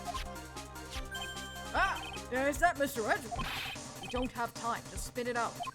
Sparkling Right. wine is a specialty of Mondstadt. Mix it with 3 parts dandelion wine, and the bitterness Oh my disappears gosh. completely. This concoction is known as Death in the afternoon. Delectable. Oh my gosh. Please no death today, though. We don't need death today. That's what we're trying to avoid. What about the power of waiting? Power of waking can wait till later, Donald. Right. It looks like we just missed him, sir.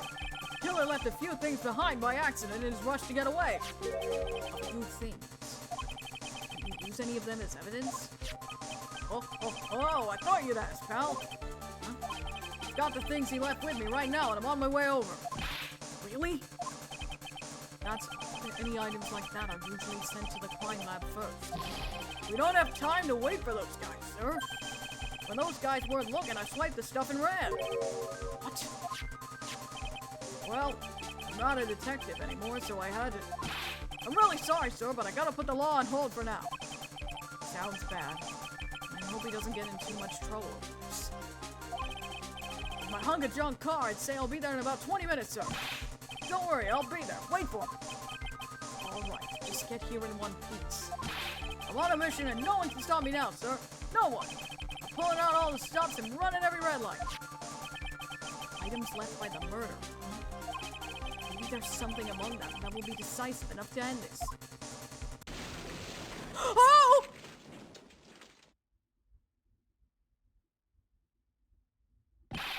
Hey, what's wrong? Detective Gumshoe, answer me.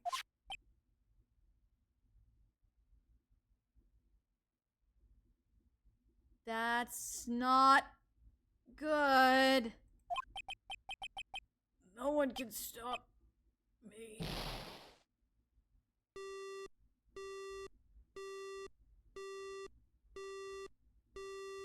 That's not good. What happened? It sounded like he had an accident. I'm guessing his cell phone broke as well. What was he thinking? We gotta hurry and call for help. But we have no idea where he is. His cell phone is broken. He wasn't driving a patrol car, so no radio either. Also, if we don't get those items before the police will take possession of them. No, we can't let that happen. Well, there is a way we can find out where he is, then we stand a chance. Why, oh why did Gumshoe have to get into an accident now? Is there any way to find out exactly where he is at this moment? There is! There is a way! That's right! There is a way! What? How? I'm sure we can find out where Detective Gumshoe is through this. There's a particular person we can talk to. Von Karma? That tracking chip is gonna come in handy. That tracking chip is gonna come in handy. Finally, Francisca. Why are you bringing up Francisca at a time like... Oh, I see. I'll try to get in contact with her. The chances are slim, but she's all we have. Francisca. Does she even want to help us? Edgeworth. What is it? I don't have any right to judge anyone ever again. I know my client is guilty. But what I'm doing now, I'm pinning the guilt onto someone totally innocent and using the evidence to do so. It might be my turn to say defense attorney Phoenix Wright chooses death. Right. It doesn't suit someone like you to cry useless tears. Whether you did your job well or not, that can only be seen after the verdict has been decided. Verdict? Is Prosecutor Edgeworth here? Yes, Bailey. There's a phone call for you, sir. He said it was extremely urgent. You're probably finished with the handwriting analysis. I have to go take this call. In the meantime, think hard about what it is you must do.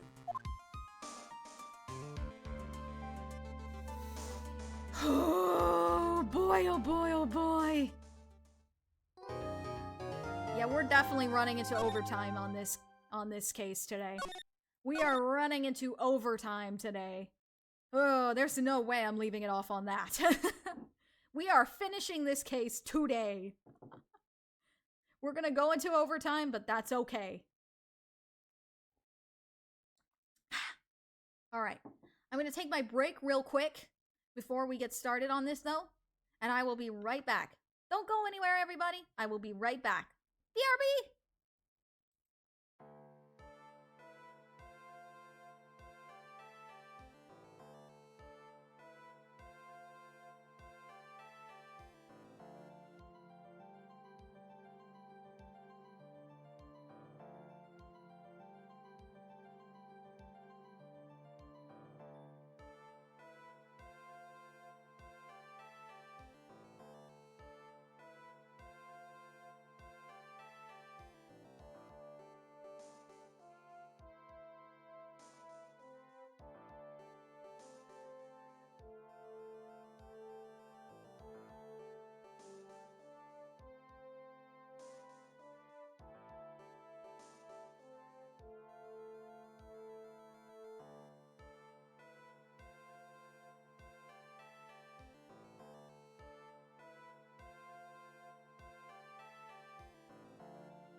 I'm back. I'm back. Oh boy, oh boy. Are you ready for more high effort trouble? Oh dear. Yes. Unfortunately, it gets more chaotic from here. It gets more chaotic from here, everybody. Hello, hello, yes, I return.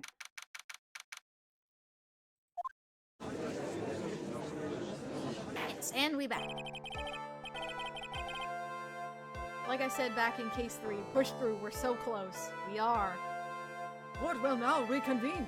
I assume both sides are ready. Yes, Your Honor. Yes, Your Honor. I can understand the defense acting like this. However, why do you also seem distraught, Mr. Edgeworth? Yeah, why is Edgeworth distraught? That's out of character. That is... It's nothing. Oh, and there he goes back to being composed. What's wrong with Edgeworth? It looks like something unexpected just happened to him. Now then, Mr. Edgeworth, if you could please tell the court the results of the handwriting analysis on Miss Impax's suicide note. Yes, sir. Unfortunately, we have discovered that the suicide note is a forgery. What? What do you mean, Mr. Edgeworth?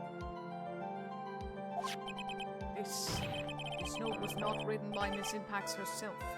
It is a fake. Order! Order! Order! Mr. Edgeworth, would you care to explain what is going on? If this was not written by Miss Impax, then who wrote it? We would need more time to do a more detailed analysis. However, it would appear that the handwriting matches that of the victim, Mr. Juan Corrida. Mr. Corrida? Well, well. It looks like Miss Impax never left a suicide note after all. She never wrote anything about On Guard. However, Your Honor, even though this suicide note is indeed a fake, Mr. On Guard could not have known that, and so that fact remains unchanged. Acting under the assumption that it was real, he had plotted to possess it. That does sound very plausible. His theory that On Guard had no idea that the suicide note was a fake. Something seems a little wrong with it. Easy there, Miles. Your teeth look like they're screaming. Yeah, poor Miles. Wait. There's no way he couldn't have known it was a fake. They were spying on each other the whole time. The defense believes that the theory the prosecution has stated contradicts testimony. If everything the prosecution has proven up to this point is true, then it's impossible for Mr. On Guard to have not known it was a fake. They were spying on each other the whole time. How would he not have known that it was a fake? What is this little item called again? A video camera, Your Honor. Well, a very small one, but... Oh, that's right! A camera! Ah, you kids and your fancy toys nowadays.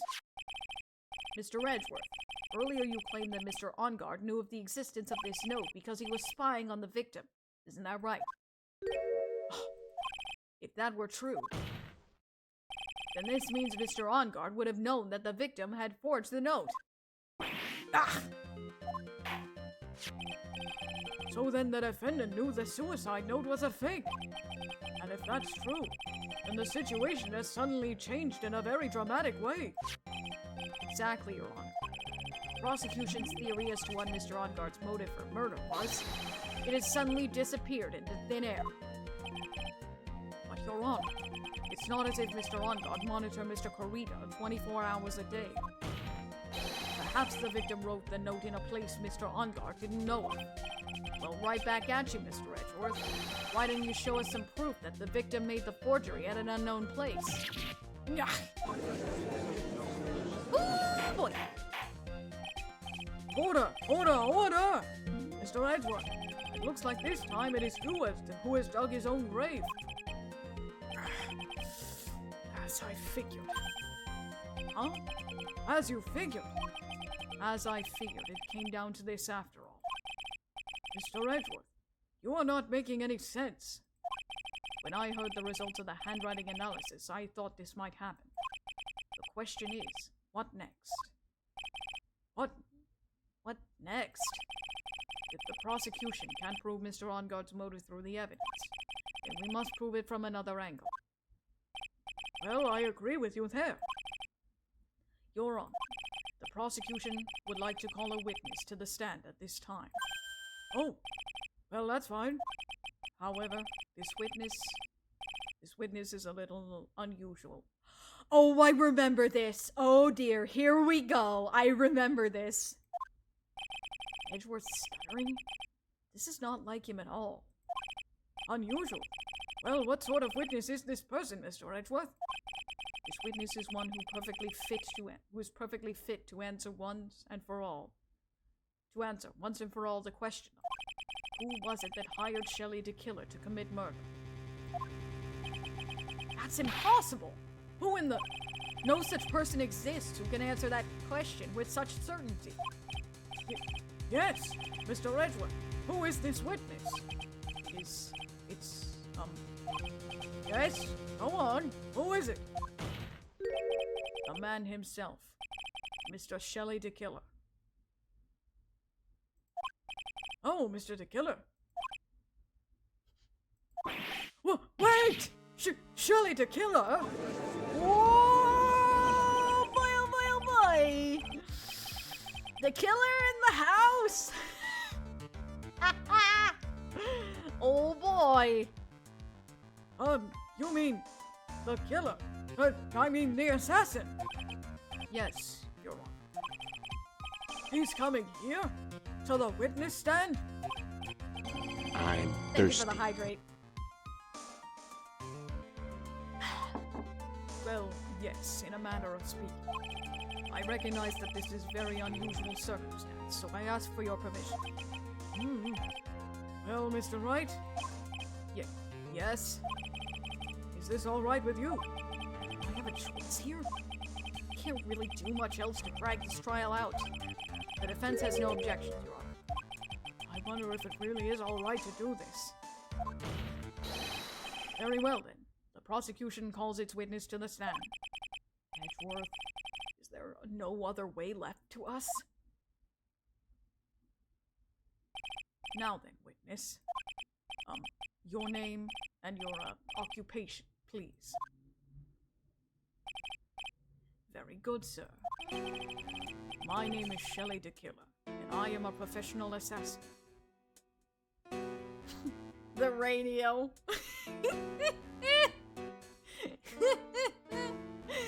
He's talking through a radio. I say! Well, what is going on here? Your Honor, how can you remain so calm, and what is the meaning of this two-way radio? Actually, Your Honor, it was delivered to me just now, and it came with a condition. As long as we do not trace its source, Mr. the Killer will testify to this court. So this must be what the urgent phone call he got earlier was about. Oh no, this will not do. I cannot allow this in my court. First of all, we cannot even be sure this is really Mr. the Killer himself. Witness, please present some sort of proof that you are in fact Shelley the Killer. I understand. Please, wait a second. I'm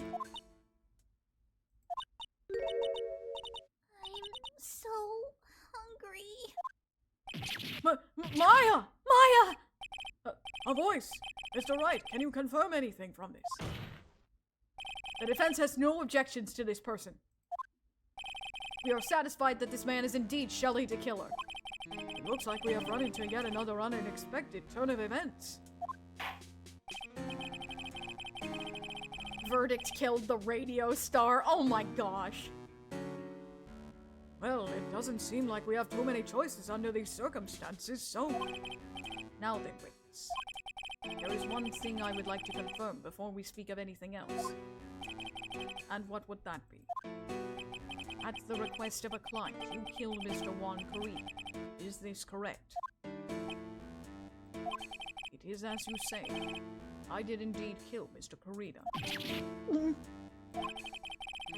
Now that we have answered that, let's move on to the name of your client. Very well. This is all just a bad dream. Yes, that's it. A bad dream.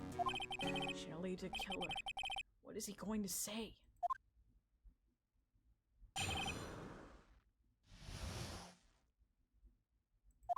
There is something I must first state. To an assassin, nothing is more important than the trust between a client and himself. And that is the reason I am here today on this witness. It's my wish that you grasp this concept before I give you the name of my client. Mr. the Killer seems to be a very clever man. I'd almost say he seems to be mocking us. While he may appear to be our enemy, Your Honor, Mr. the Killer is only stating the truth. He is no hypocrite. He has always stood by this one belief. You mean about this trust between his clients and himself thing? It seems to be a level of trust beyond what people like me can comprehend. Well, Mr. Wright, are you ready to cross-examine the witness? Yes, Your Honor. There's no way to know what's coming next, so stay cool and collected, Phoenix. Oh, goodness. Welcome back, Dark. How was dinner? How was the spaghetti? Oh boy, oh boy, oh boy.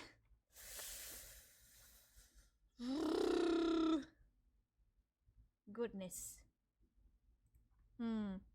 Alright. To an assassin, nothing is more important than the trust between a client and himself. The trust between you and your client? I provide my services in a fast and efficient manner. In exchange, I trust that my clients are discreet about me and my identity.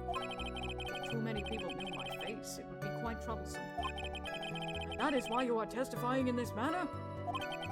This is the first time one of my clients has ever been accused of murder. I must persevere. I must persevere the killer name so my clients can trust me. Couldn't someone stab you in the back and break your trust? It's never happened before, but if it ever did, yes, that person wouldn't be my client for very long. It would certainly... That's enough! Please, no more! Very well. It was only a hypothetical anyway.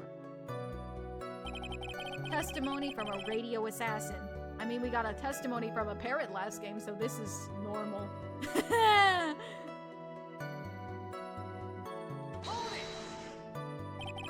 That seems a little strange to me.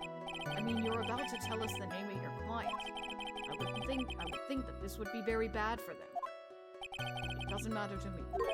This client has already broken the rules and acted outside of their prescribed role. Their role? This person tried to implicate another of the crime in order to save themselves. This is a trespass that cannot be forgiven.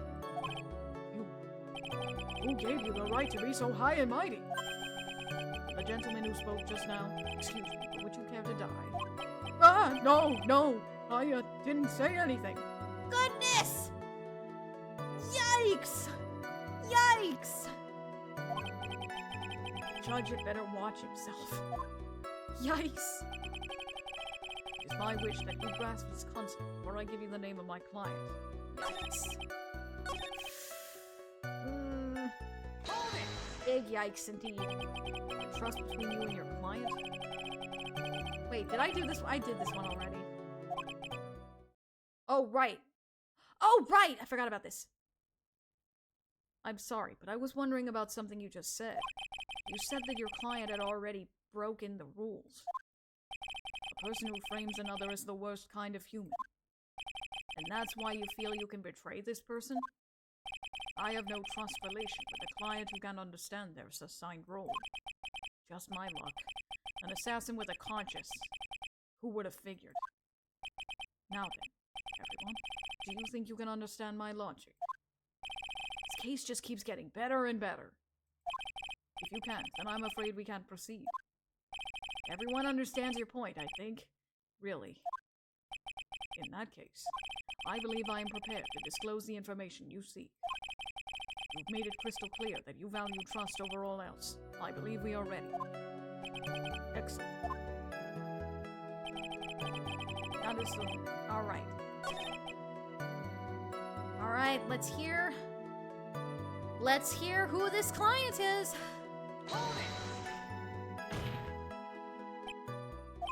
What is it? Now I can't bring myself to ask the client's name. If you can't ask it, Mr. Wright, then I will. Witness.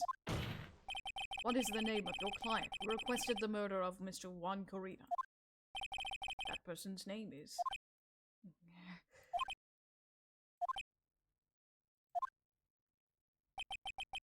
Adrian Andrews. What? What? Witness! That's not what you told me it was earlier. Huh? Pray tell, what are you talking about, Mr. Dawson? I should think I know my own client, and it is Adrian Andrews. What?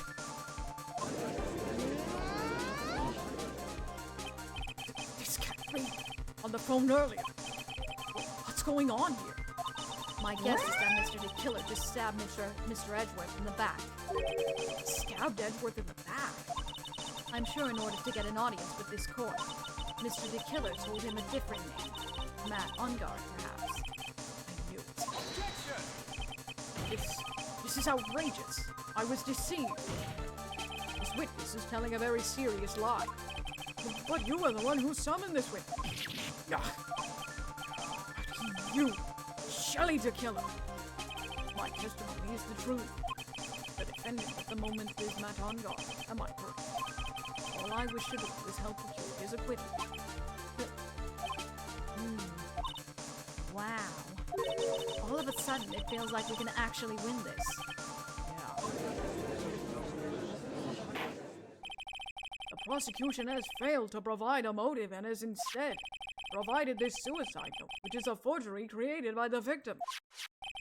Furthermore, there is a possibility the defendant himself knew it was a fake.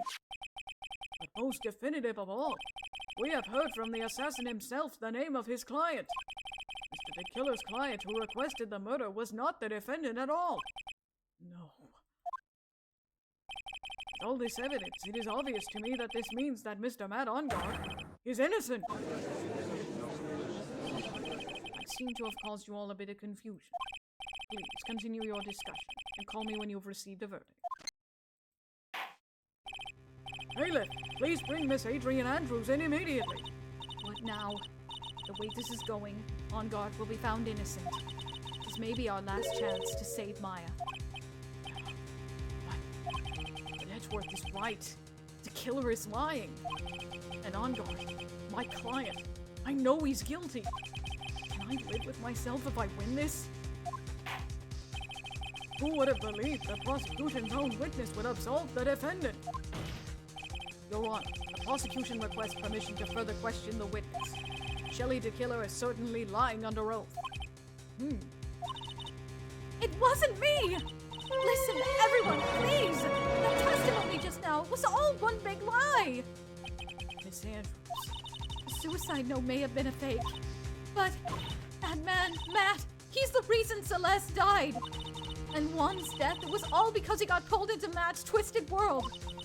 The testimony just now, you have to believe me. It was a horrible, horrible lie.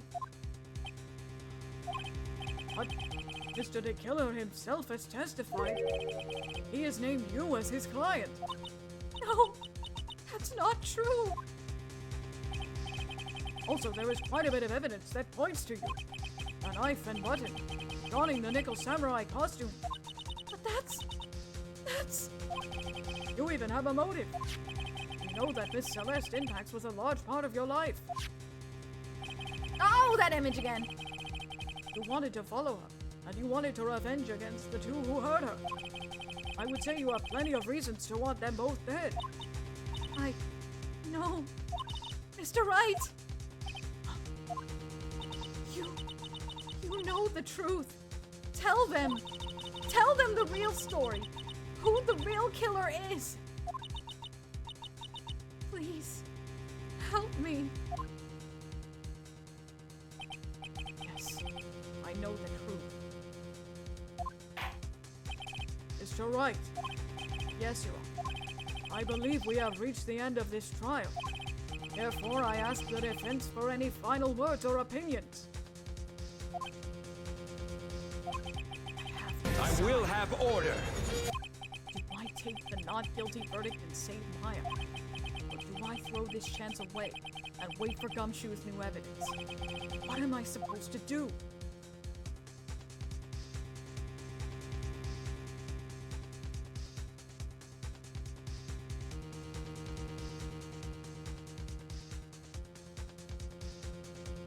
boy. We have to Axel. continue the Please. The name's Lee. Got it memorized? Yes, I do. And I know exactly what I have to do. Phoenix, you'd rather call Saul or come up with a backup plan? We know what we have to do.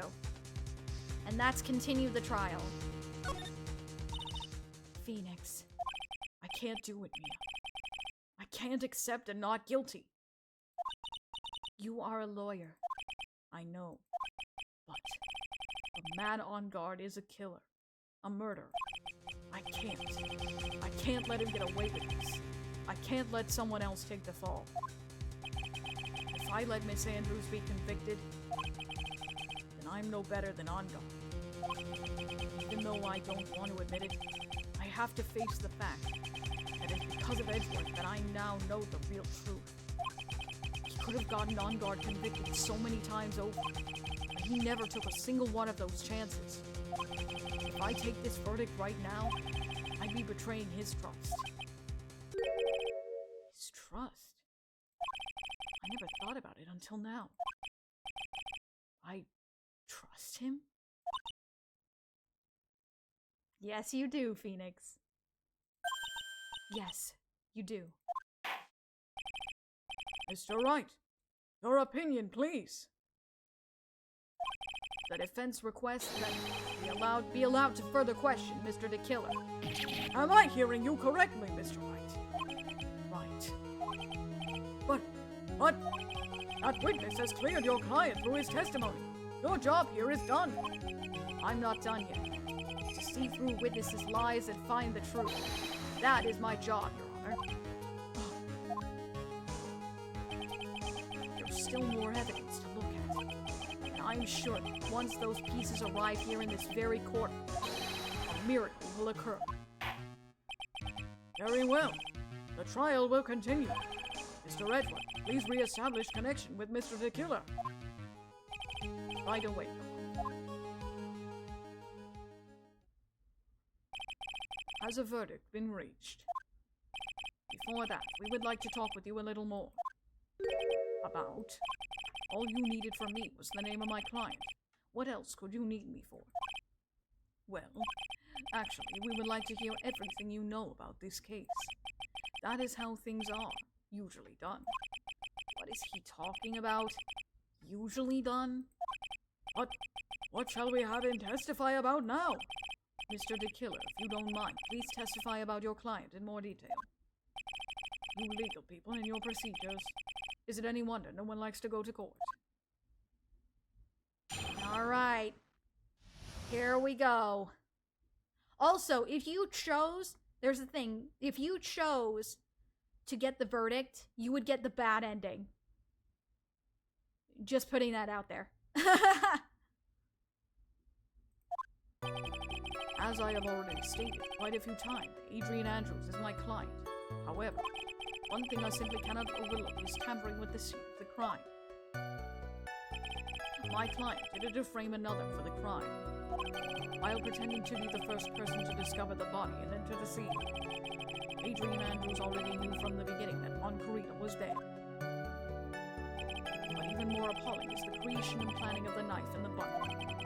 That act is what I was referring to when I said my client had broken the rules.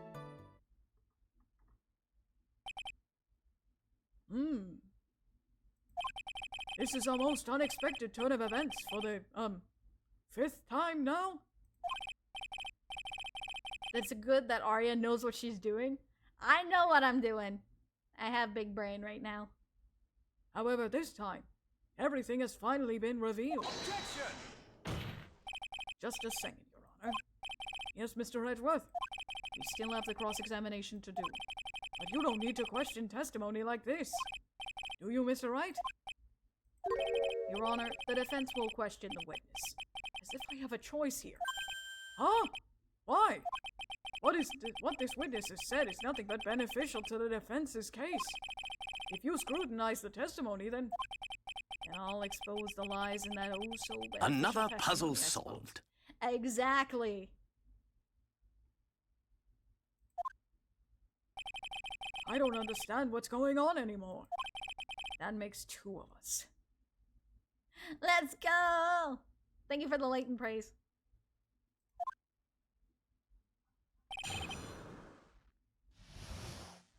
Alright. We must... Did he? I am curious, though. Let's see. Adrian Andrews already knew from the beginning that Juan Carita was dead? I don't think so. I don't think so. I don't think so. Thank you so much for taking the time to testify, Mr. DeKiller. What is the meaning of that attitude? When Adrian Andrews entered the victim's room, your client had no idea that Juan Carita had been murdered. But how? How do you know that? From this wine glass, Your Honor. The glass? Mr. DeKiller's supposed client thought Mr. Carita had only fainted, which is why this glass of tomato juice was poured for the victim. But isn't that just a part of Adrian Andrews' calculated plan? That is not possible, Your Honor. This glass bears the fingerprints of that person. Had this been planned, they would have never left their fingerprints behind. I see your point. Mr. Edgeworth, what is your opinion? Strangely enough, I had the same exact thought just now.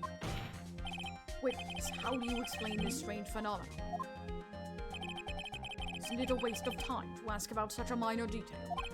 It's not a very important point anyway, correct? Is it not an important point? Alright, bye, Deck. Good luck with the rest of your day at work. Stay sharp. I'm afraid you are mistaken. If Adrian Andrews really was your client, as you claim, then your client should have had knowledge of Mr. Carita's death. If not, then that can only mean that Adrian Andrews was never your client at all.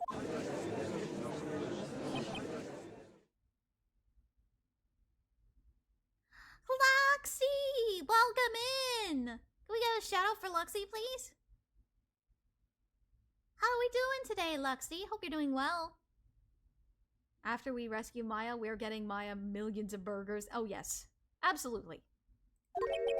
How strange. Metal Spider, you're not a mod. You cannot do that. I'm cozy? Yes. All comfy cozy. Yes? Why is it that the attorney has yet to raise an objection at this absurd situation?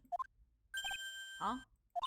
Phoenix, if the killer figures out what we're up to, we're in real trouble. Yeah, I know. Objection! Mr. Edgeworth, I'm surprised. You know you can't say things like that without any evidence. Ah, sorry. Well, that was an awfully weak objection for the two of you. Anyway, I'm positive there was a contradiction in that testimony. The prosecution requests further testimony concerned when the request was taken. Very well. Right now, I have to buy us more time. While we wait for the items the killer left behind to get here, just know that the very outcome of this trial lies with those items. Come on, Francisca, please. Francisca, please hurry. This request came to me, about a week ago. It was a request for my services on the night of the award ceremony. We met at a certain bar to discuss and finalize a few matters. That is what occurred. I trust my memory, and I believe I have made no mistakes. It does feel like a comedy skit, kind of. So you physically met your client, huh? That is correct. Meeting one's client is the first step to building trust, in my opinion. I see. Well, Mr. Wright, your cross-examination, please.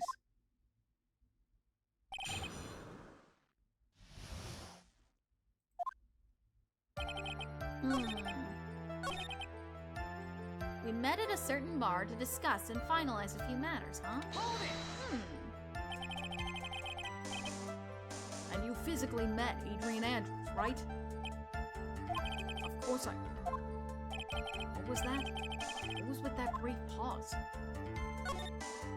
Witness, I would like for you to give us a few more details. I always meet my clients as a matter of principle.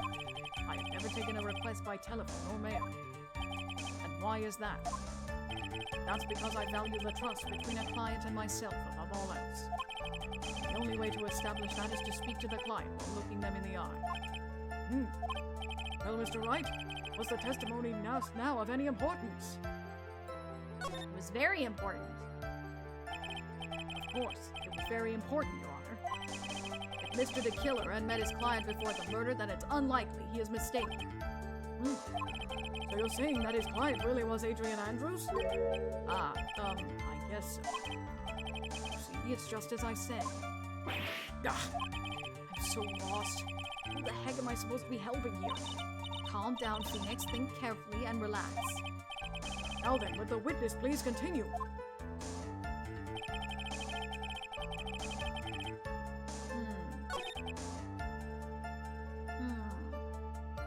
What else can we ask about?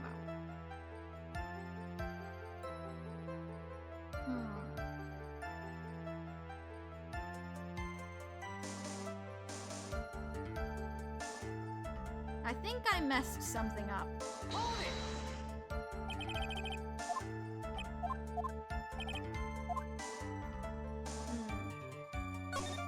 I think I shouldn't have said it wasn't important. Because I think I messed something up here. Why he meets his clients is not important, and that wasn't the point. Witness, please stop sidestepping my questions. Oh yeah! Because he basically dodged the question. What do you mean by that? My question was, did you really meet Adrian Andrews in person? I have already told you, Mr. I did. It was only through talking with him face to face that I began to trust him. Him? That's when I thought I can trust this person as a client. Him? It's true what they say about talking face to face. Well, Mr. Wright, was the testimony just now of any importance? It was very important, Your Honor. If I heard what I think I heard just now, then I think I've got him. Your Honor, I believe the testimony just now was of the utmost importance. Huh? Oh, really? If that's the case, witness, please include this statement just now in your testimony. Very well. The moment I saw him... But we know something. Amazing. Mission Adrian complete. Andrews is not a him. Adrian Andrews is a woman. I would like to go over this one more time. You met Adrian Andrews at a bar and took the request at that time? Yes, that is correct. And that's when you thought he was trustworthy. How many times must I repeat myself? Yes, that is correct. I'm sorry, but that is an impossible tale. What? Shelley the Killer. You have never met the real Adrian Andrews. Why would you say that? Because you made one very big slip-up. About her. So what is the issue? But did you say just now? About her? If you had ever met Adrian Andrews in person, one look would have told you that she is a woman. Oh! Order! Order in the court! Mr. Wright, what is the meaning of this?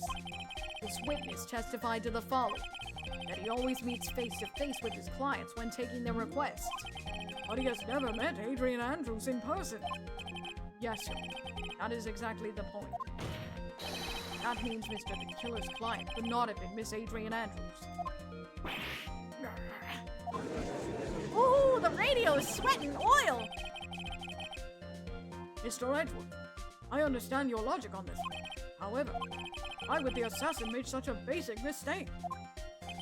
I believe it has to do with her name. Her name? Adrian Andrews is, without a doubt, a very androgynous name. Yes, I see. Unlucky for Mr. Killer. The entire time he was on the stand, no one had stated Mrs. Andrews' gender. And so he simply picked the wrong gender to go with. What? What is going on? Alright, bye, Squid James. Thank you so much for stopping by. Hope you have a great rest of your night. Have a great rest of your night and sleep well. Stay sharp! Shelly the Killer! This court demands an explanation. I think somehow I must have mixed up this client with another. So does that mean you remember something different now? Yes, of course. Please, if you would allow me to testify once more.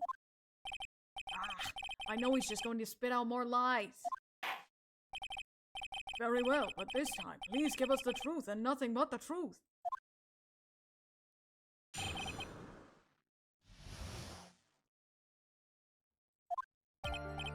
Yes, now I took that request by mail. There have been times when I took a job without having met my client. I'm thirsty. The request was for the murder of Ronnie Farida and 2 or 3 other small things. When I saw the name at the end of the letter, I thought my client to be a man. When you just said you didn't take any by mail. So you took this job through a letter? He didn't mention anything about a letter in his earlier testimony, which means he's definitely lying. Thank you for the hydrate. Be careful, Phoenix. If you break the assassin's testimony completely, it's over for us. I know. I can't make him suspicious, but I think we're okay. Like, we can do this. As long as he's standing there across from me. No matter how strong of a punch I throw, he'll counter it. Now then, let's begin the cross-examination.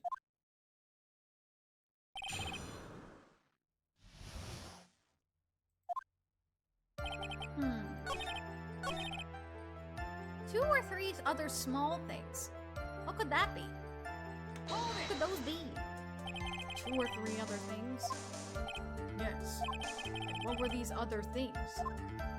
A few other things that have nothing to do with this case.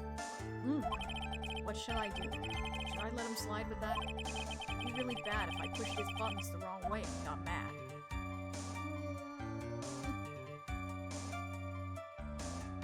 I think we'll have to press further. Whether or not they're related to this case is for the court to decide. Mr. Attorney.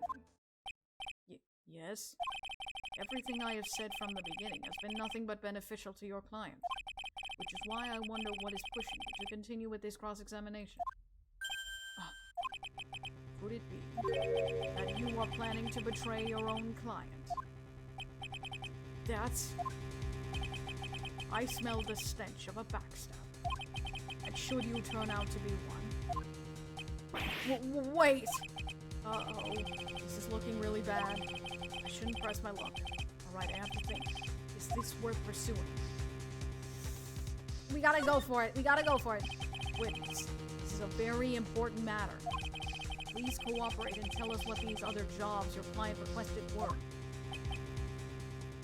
If it's truly that important, I suppose I don't have much of a choice. The bear figurine. The bear figurine? After the assassination of the target, I was to find that figurine. I was told that this job was just as important as the actual killing. And where was that figurine? It was inside Mr. Corita's suitcase. And then, what did you do next? I handed it over to my client right away. You gave it to your client. Interesting. This information certainly sounds important to me. Witness, please include what you just stated in your testimony. As you wish. Wait a minute. Hold on.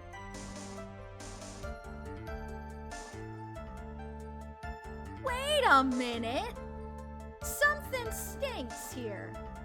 Don't you hear it? Something stinks here. Hold it!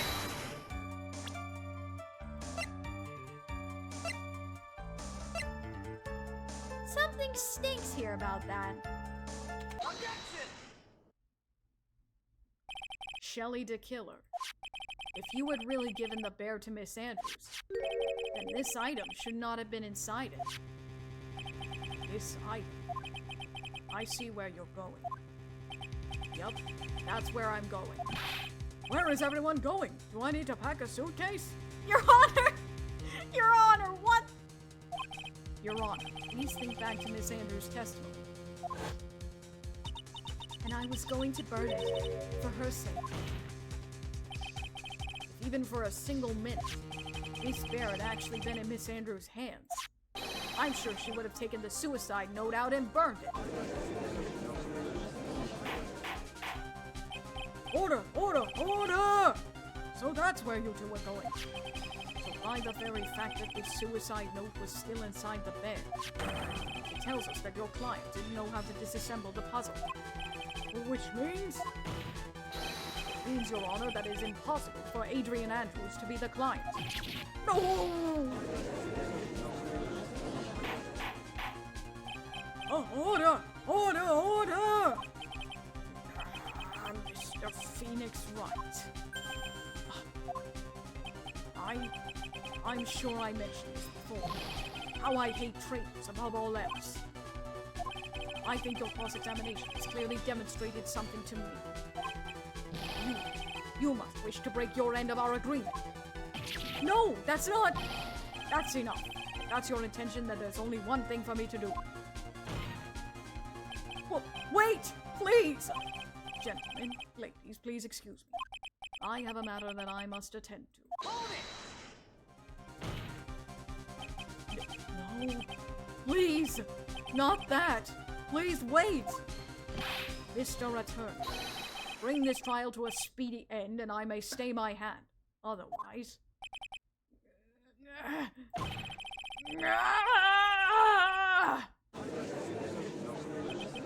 What in the...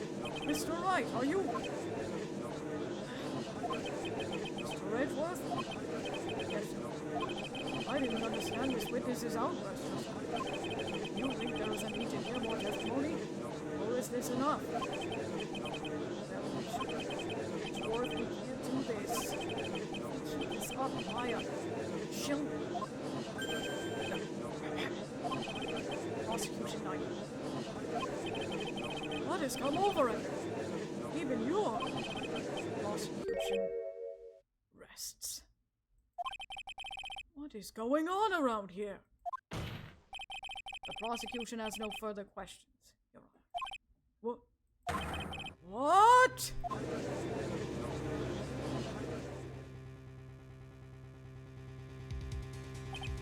Well, I never thought I'd see the day. This is a most unusual situation. If the prosecution rests with no further questions, then the prosecution has failed to uphold its stance. If that's the case, then even though I'm reluctant, I must believe that Mr. the Killer's testimony is accurate. That would mean that Shelley the Killer's client is Adrian Andrews.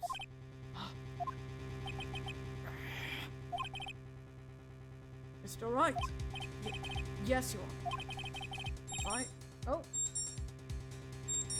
It's 1 o'clock.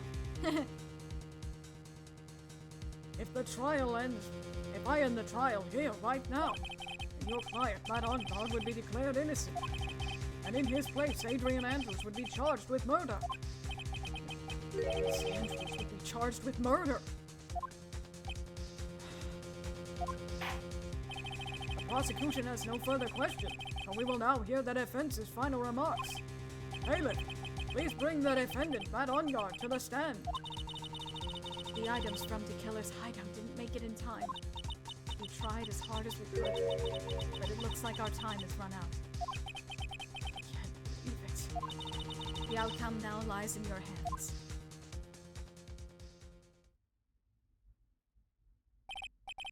Dude, did the old guy finally decide?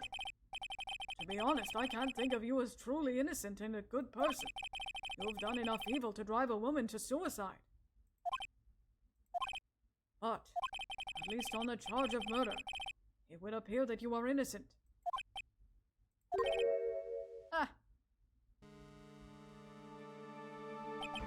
So, I guess even the old fuddy-duddy figured me out. But, Mr. Ongar, what an atrocious lawyer I have, giving his own client up like that. And that refreshing like a spring breeze crap is just as atrocious, don't you agree? Anyway, get on with it and pronounce me innocent already. Right, Mr. Lawyer? Should I side with justice? Or should I save Maya's life? You'd better get on guard a guilty sentence, okay? But if I did that, Maya will die. But if I say he's innocent, then Miss Andrews will be charged as the murderer. Do I say he's guilty or not guilty? Either choice I make, someone's life is going to end. All hinges on what I choose. Now then, Mr. Wright, let's hear the defense's final statements on this matter. If the person who hired the assassin was Adrian Andrews, then your client, Mr. Matt Ongar, is innocent. There's no need to ask, old man. After all, my lawyer's going to say what I want, aren't you? Right. I can't do this. But I have to decide something. I can't count on the evidence to help me anymore. I have to listen to my heart.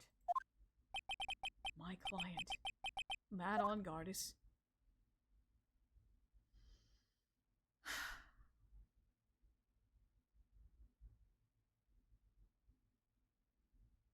Matt Ongar is guilty.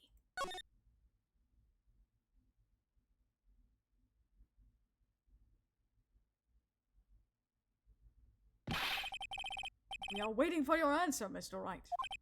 Matt Ongar, your client deserves an answer. Maya, I'm sorry. Matt Ongar is... Objection! Francisca! Yes! There she is! Let's go! Freak you! This is why we love Francisca! Woo! She came in at just the right time. Let's go!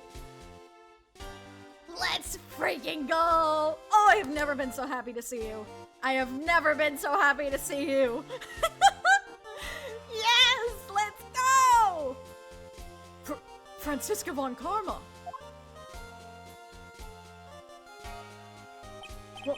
What are you doing here? Ow! You see now, don't you, Mr. Phoenix Wright? This is exactly why you should never take your eyes off of that scruffy fool.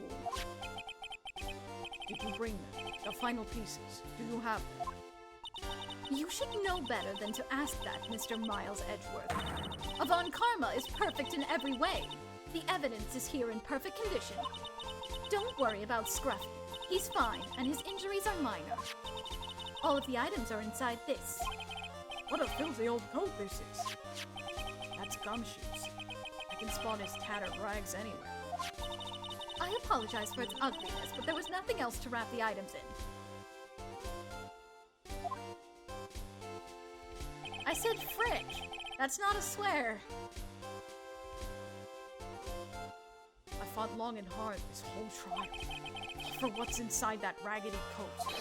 I'm sure that inside that coat lies a crucial piece of evidence.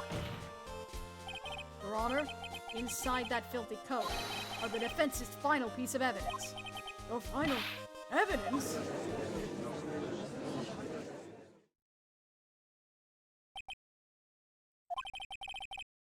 This trial is already over. All that remains is for me to hand down my verdict. I do not believe that any evidence presented now would change the outcome of this trial. What? Objection! Your Honor, it is our duty to examine every piece of evidence, down to the last. I request that Miss Von Karma be allowed to present these pieces of evidence. I suppose you are right, Mr. Redford. I grant permission to do so. However, this one obvious rule applies here. If these items do not bring up any new points, then they will not be accepted by this court. Now, Miss Von Karma, if you please.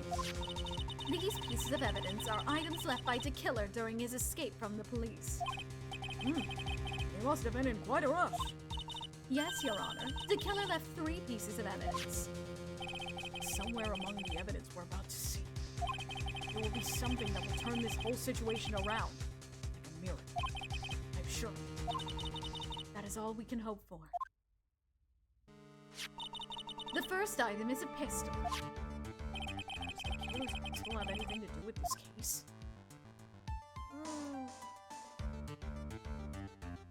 Well, obviously we got a question for more details. Does that pistol have any relation to this case? We have yet to perform any ballistic tests, so I can't say anything for certain. However, I believe it has something to do with this case. At least with me. That's the pistol that he used to shoot you, isn't it? That's what I believe, yes. Oh. I kept the bullet they removed from my shoulder as sort of memento. I'm sure it will be an excellent sample for the test. So that's the pistol that was used to shoot Francisca. It's probably not going to help us very much. Well, it's still good to have. The second piece of evidence is this videotape. I bet the killer took that from On Guard Mansion. Have you checked the contents of the tape? Unfortunately, there was no time to. Oh yeah.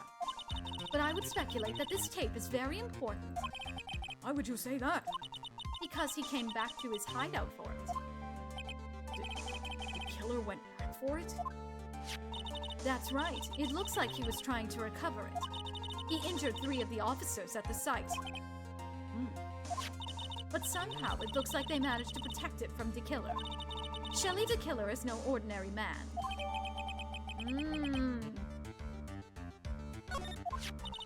The last piece of evidence is this bellboy's uniform. Is that a uniform from the Deepwater Hotel? Was that used during the crime? I'm almost certain it was. There's even a pair of black leather gloves in one of the pockets. There's no doubt about it. The killer was wearing this on the night of the murder. There is one thing I found interesting about this uniform. And what is that? There's a button missing on this uniform. A button? It's a very unique button. I'm sure if we were to recover it, it would provide us with an interesting clue. Bellboy's uniform, worn by the killer on the night of the murder. One of its special buttons is missing. That is all I have to present, Your Honor. It's just as I thought. And what is that, Your Honor?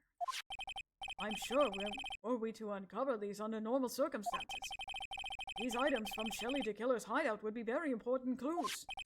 However, our question is not who did the killing. It's who is the client. Yes, that is correct. And these 3 items do not tell us anything about that. Thank you for your hard work, Miss Von Karma. You may step down now. Wait, Your Honor. Please allow me to examine this new evidence. Overruled. This court already has all the evidence it needs to hand down a verdict. Wonderful. Absolutely splendid. This judge is such a brilliant man, isn't he? Is this the end? Phoenix? There's no such thing as a miracle in this world, is there? I think you're wrong. I think they do exist. But you have to make that miracle happen. You've come this far. You can't give up now. But, no matter how you think about it, it's... Try. For my sake. Just think about it for a second. There are 2 ways out of this situation for us. 2? The first. Oh, my music. My favorite music. Make On Guard wish from the bottom of his soul for a guilty verdict. Huh? The killer will always place his client's wishes first. If On Guard himself wishes to be convicted, then he will let his hostage go. That may be true, but That's asking me to do the impossible. The second way. Force the killer to end his contract with On Guard. If the killer were to no longer think of On Guard as his client, then he would let Maya go. Yeah, that's even more impossible. He's a man who values his duty towards his clients above all else. I know both of these seem like impossible feats at first, but if you could make either one happen, it would truly be a miracle. The bigger problem is, the judge has already said he doesn't need any more evidence. The pieces he was just shown, he's not accepting them. Phoenix, think things through from the other side.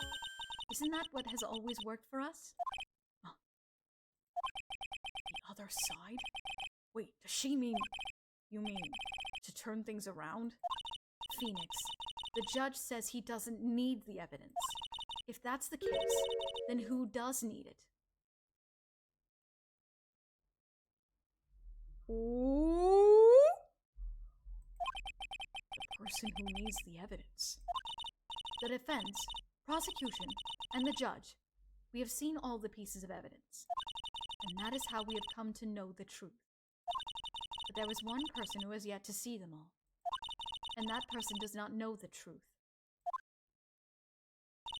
That truth, it may be what will bring about the miracle in the end. There are no objections this time, correct? Now then, I will pronounce my verdict. Why don't we all respectfully sit back and listen, kids?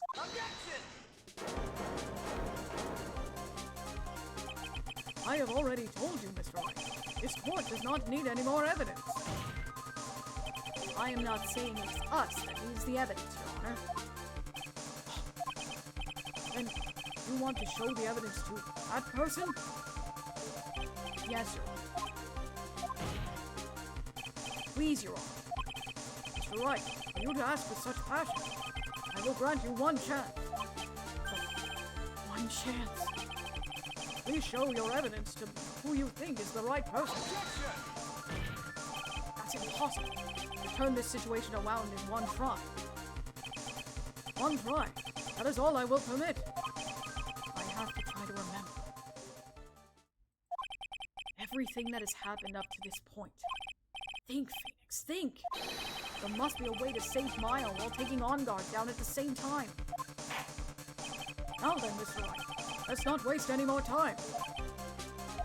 Who would you like to show the evidence to? This is our last thing.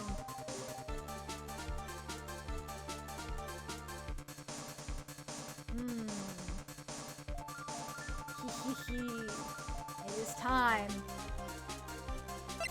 It is time. We need to show it to the killer. I see. And now, tell this court what one piece of evidence you would like to show this person. And we need to show him the videotape. We need to show him the videotape. Well, what do you think, Mr. Redford? I think there is some merit in showing this evidence to the witness. Bailiff, please bring in the transceiver from earlier. All right. It looks like I managed to convince him.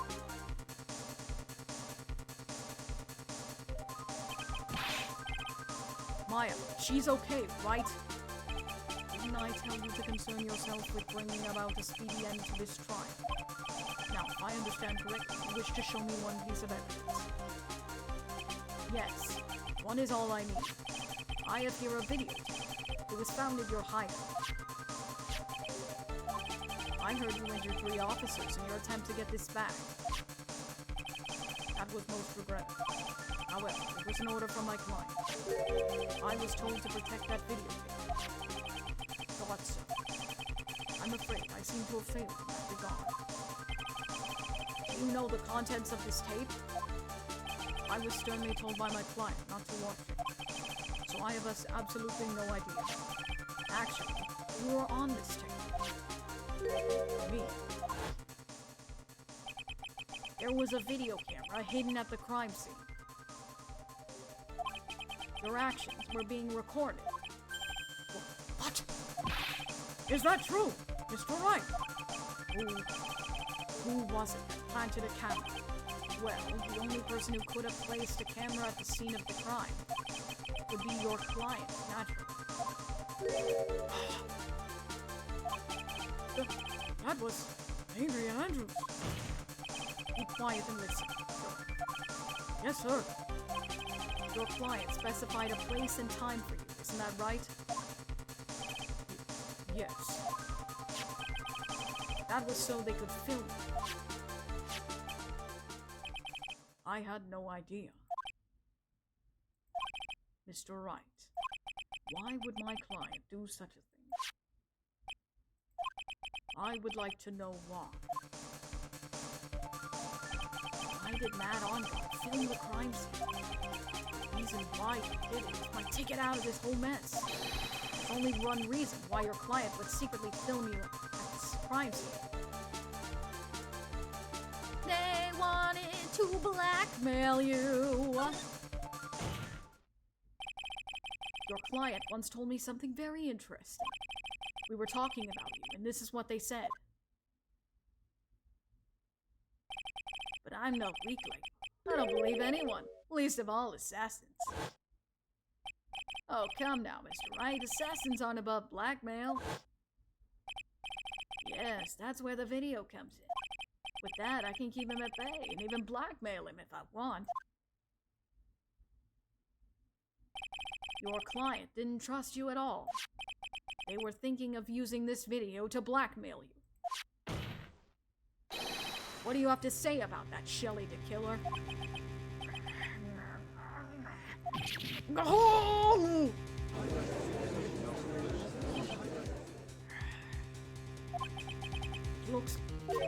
It looks like I was being deceived from the very beginning. Yes, by a natural. This is the kind of person they are. Your client is a person who only thinks and plots of how to use the people around them to protect themselves from any and all dangers that may arise. That is the true nature of your client. I have one question for the witness. Yes. You told us one thing numerous times during your testimony. You said that you detest traitors most of all. Yes, that's right. But what if that traitor was your own client? What would you do then? That's obvious. I would break our contract in that case. And then, that client would become my next target.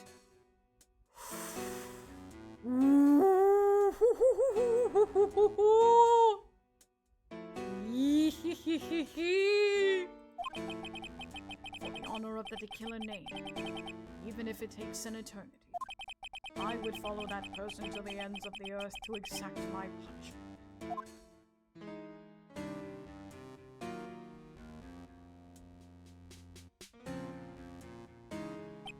I see. That's all I wanted to know. So the traitor becomes the killer's next target. I get it! This is how we'll turn this case around! Mr. Wright. Yes? My contract with my client is over as of now. I seem to have a new job on my hands. I will now return to you your precious item. What the? I am not an item! I thought I'd never see you again. Oh, thank goodness. Ah! This trial appears to have come to its conclusion. However, I am sort of... I don't quite know what just happened there with the client and the witness and... Ah! Miss Von Karma, where did that... She always has you in her sights. Was that from the jury? Now, I do believe it's time to hand down a verdict. I'm thirsty. For the hydrate. Ooh, look at Ongard sweating up a storm. Look at Ongard sweating up a storm. Take that.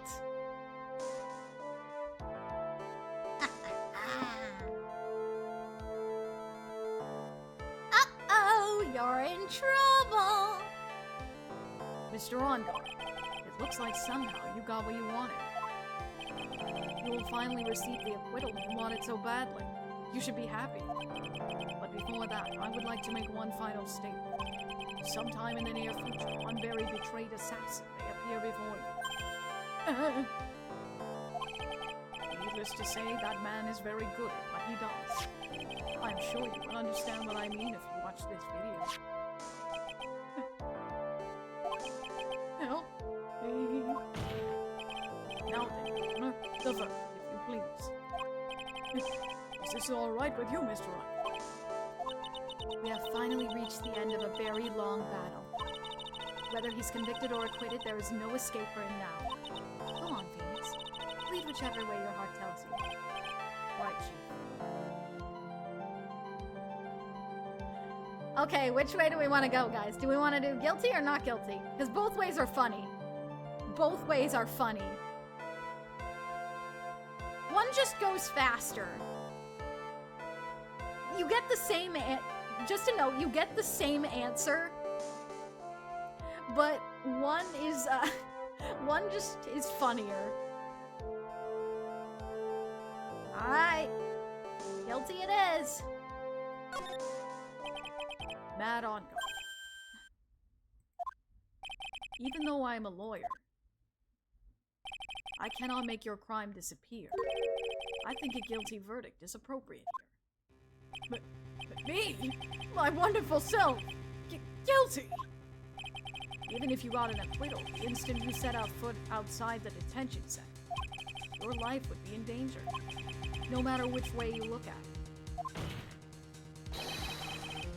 Yep, both options are the same. You can't run away from your crime anymore. No! Guilty, guilty, guilty, guilty, guilty!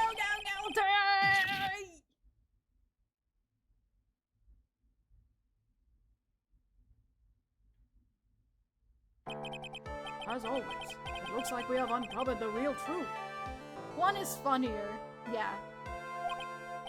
I don't remember you helping out much in this. Mr. Edgeworth, how is Matt Ongar? I have left Ms. Von Karma in charge of his incarceration. I'm sure he's getting a full course meal. Amazing. Mission complete. Serve him that full 3 course there, Francisca. Serve it to him. Serve it. Very good. That was a close one, wasn't it?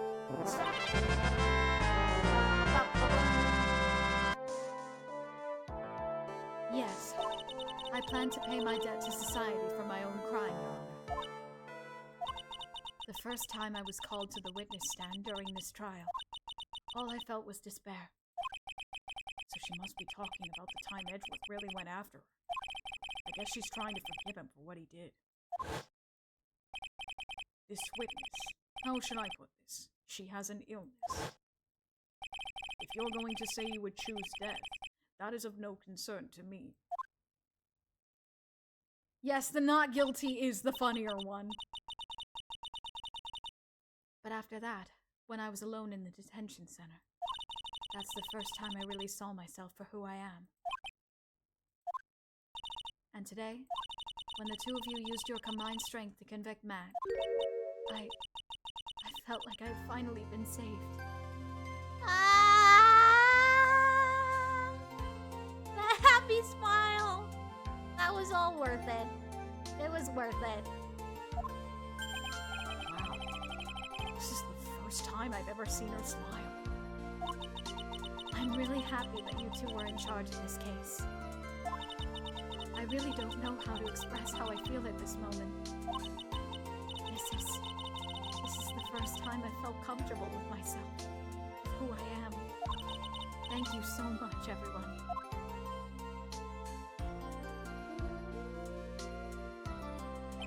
It looks like we have resolved everything at last.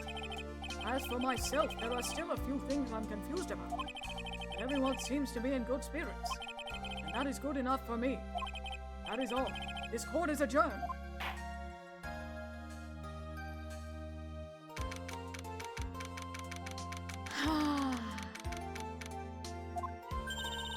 You were great out there, Phoenix. What I did out there was right, wasn't it? This is the first time you've not gotten your client off. You got them a guilty verdict this time. Let's dance. Hold on, I'll finish this cutscene and then I'll play the dance time, Jerem. But you have to look past all of that to what's really important. You now realize that there is something more than just getting a not guilty, right? Yes, I understand now.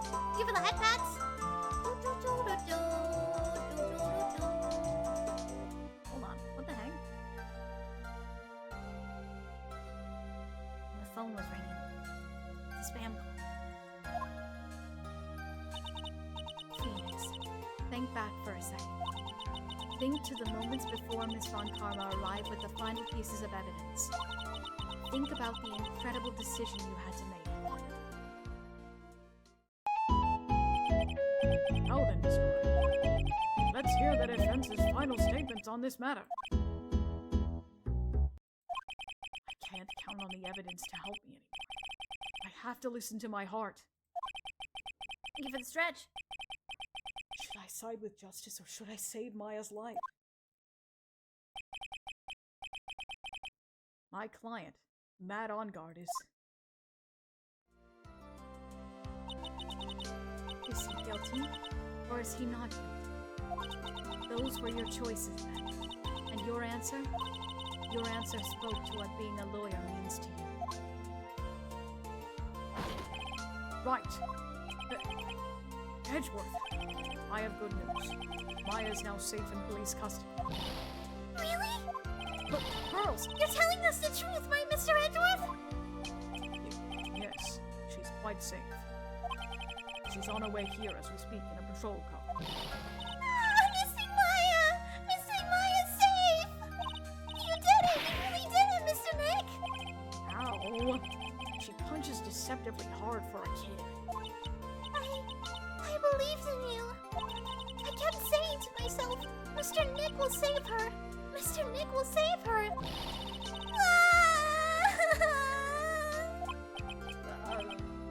Thanks. What's wrong? Miss Von Karma.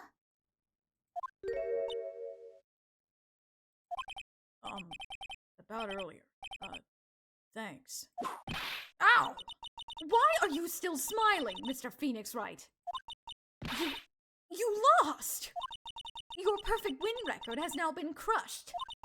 And yet, you are still happy? It's more than just winning. I don't think you'll ever understand, Miss Von Karma. How dare you? Don't worry. She may in time. After all, I was like that myself until a year ago. Edgeworth?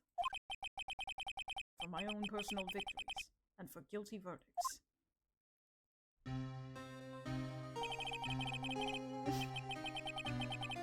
I used every dirty trick in the book, and so my win record remained spotless.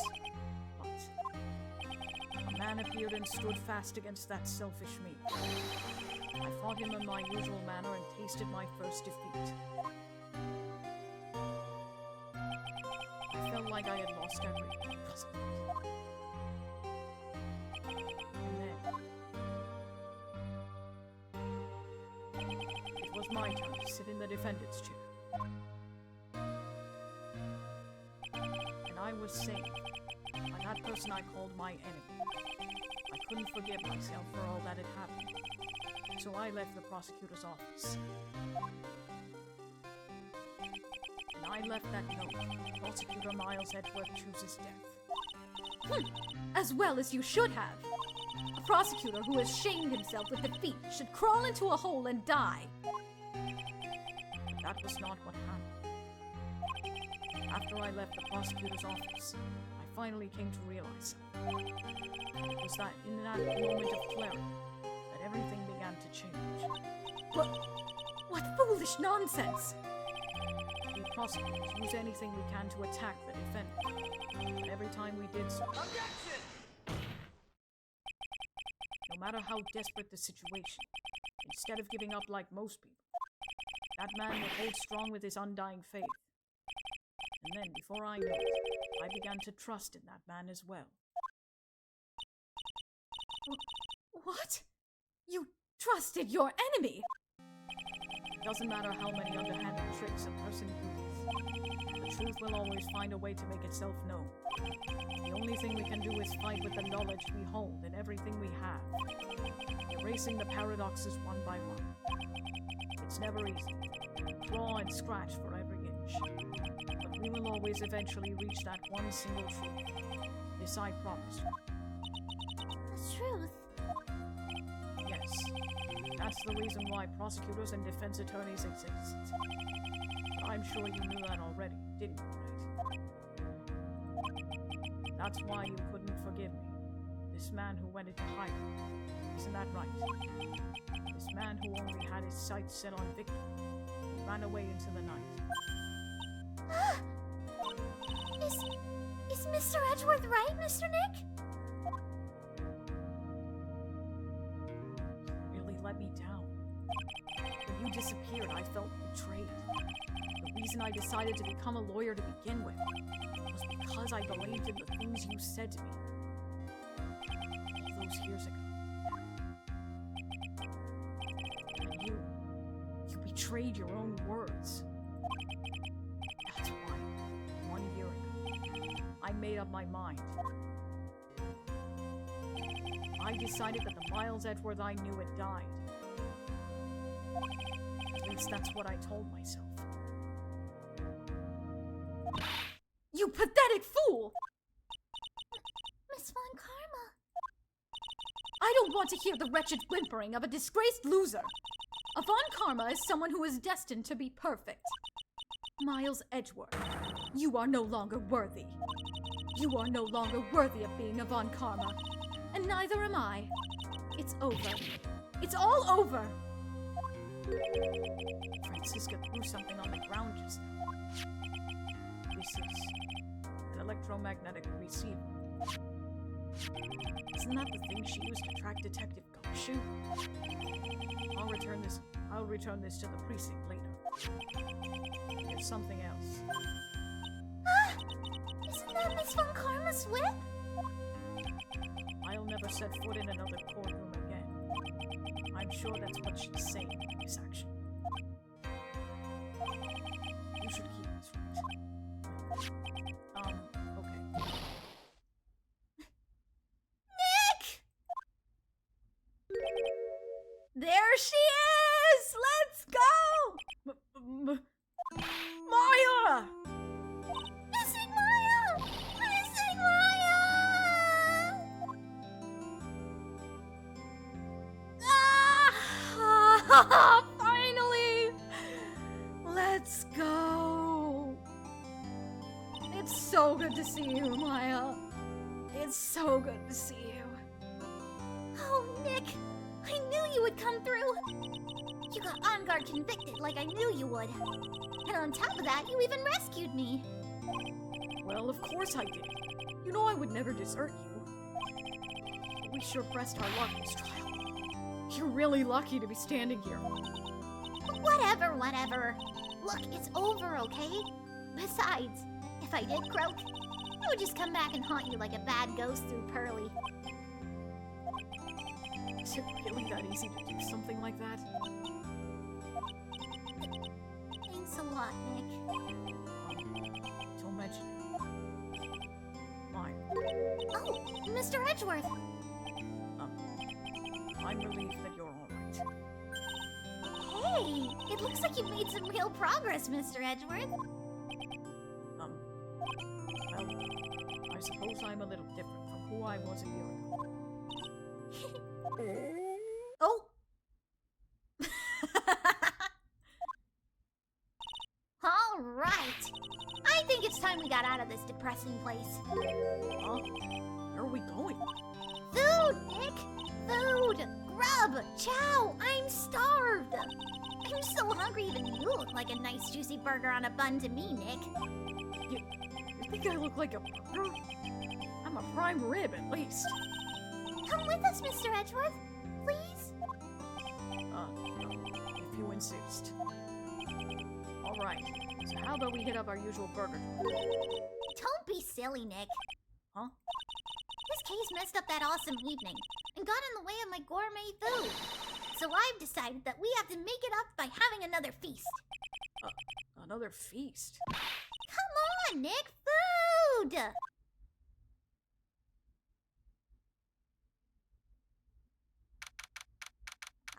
Back to the hotel. Hey, pal. Sorry to keep you guys waiting. Gumshoe! There he is. Poor guy with his head injured, though. Ow. Ouchie. Gumshoe, are you alright? Yeah, but I'm really embarrassed. I didn't think I would hit a telephone pole of all things. A telephone pole? And it wasn't a red light that got him. You did it again, city boy. I felt like my dear old heart was gonna give out on me, and I ain't joking. Yeah, it was more exciting than the very last episode of the Steel Samurai. Thanks. Now, looky here, Mr. Snooty Prosecutor. Don't you reckon you bullied Mr. Right too hard? If you don't start being a lot nicer to him, he might just kick it. Tonight, even. No, I'll keep that in mind. Poor Miles.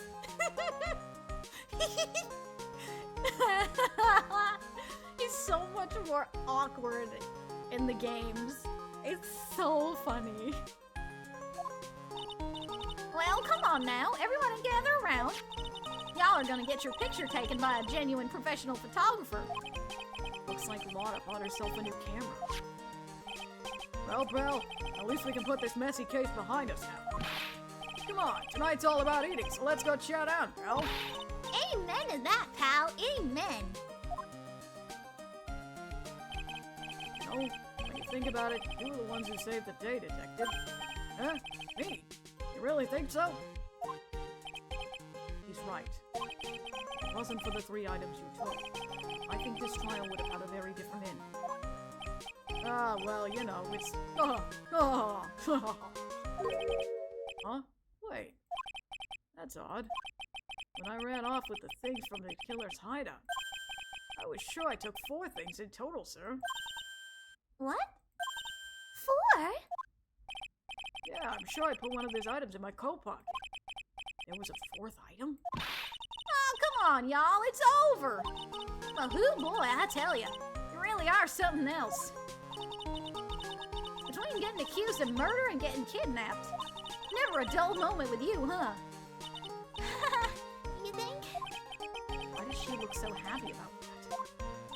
The being shut away for 2 whole days. Were you scared? Yeah, it was really scary. It felt so hopeless. So, to keep my mind off of things, I drew a picture. Sounds like you had it rough, gal. So where's this picture of yours? Yeah, I want to see it. I want to see Mystic Maya's picture.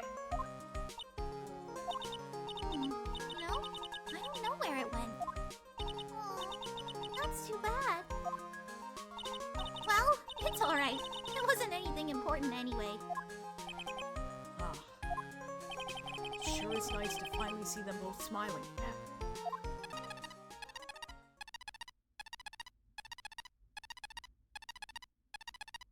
Uh-oh. What is it, Edgeworth? This thing is picking something up. Ah! That's Miss Von Karma's receiver! Ah, thanks to her, I had the most awful experience of my life, sir. Can't believe she stuck a tracking device on me. That's odd. Even though you're standing right here, the tracking device seems to be in a different location.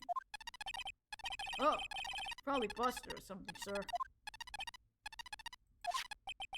Well, it doesn't matter. I'm afraid it's about time for me to excuse myself. I still have some work to do. Huh? But Mr. Edgeworth, you haven't even eaten anything yet. You've eaten way too much. I had fun. Now if you'll excuse me. Wait. What?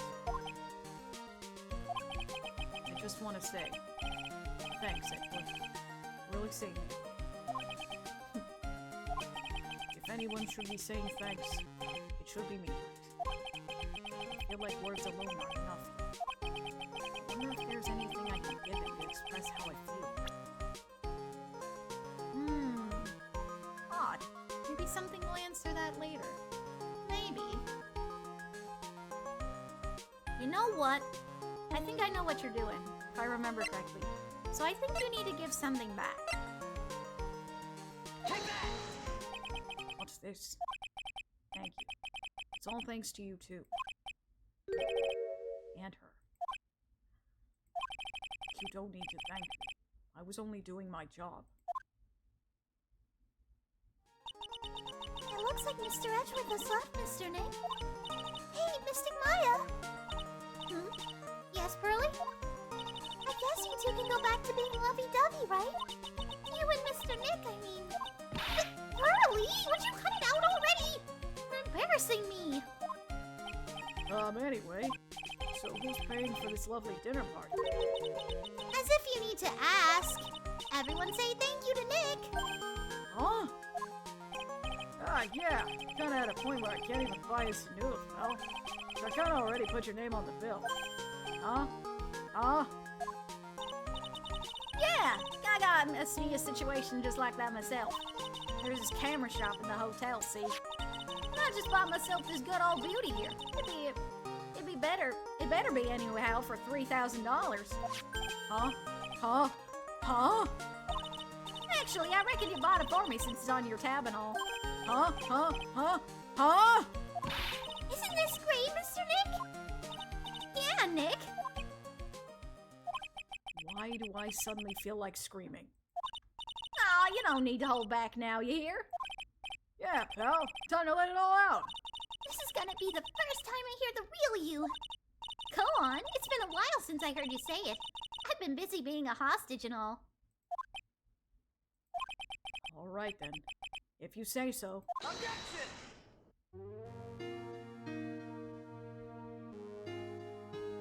And that's it. Woo!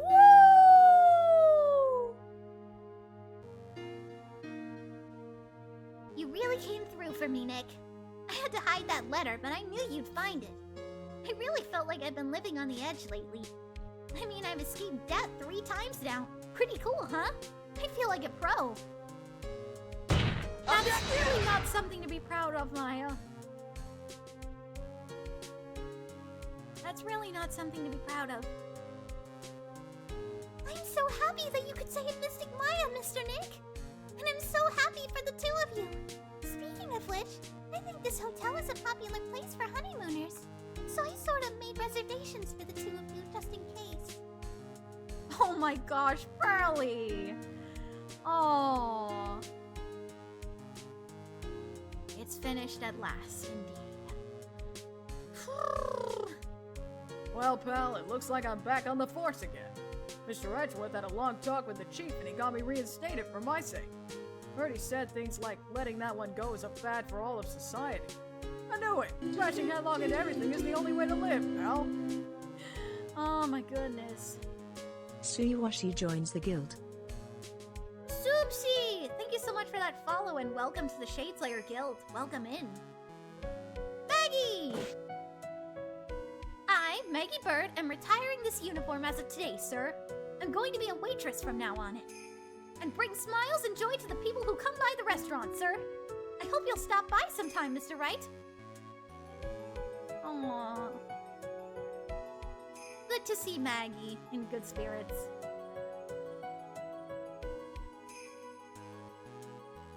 Oh, no, you. Yes, are you here to visit a patient? I'm Dr. Hart. Oh. Recently? Yes. That girl, you know, I haven't seen her around. Yes. I remember. If I even laid so much as an eye on her, it was no track. It didn't even matter if I got whipped, though. Yes. Oh.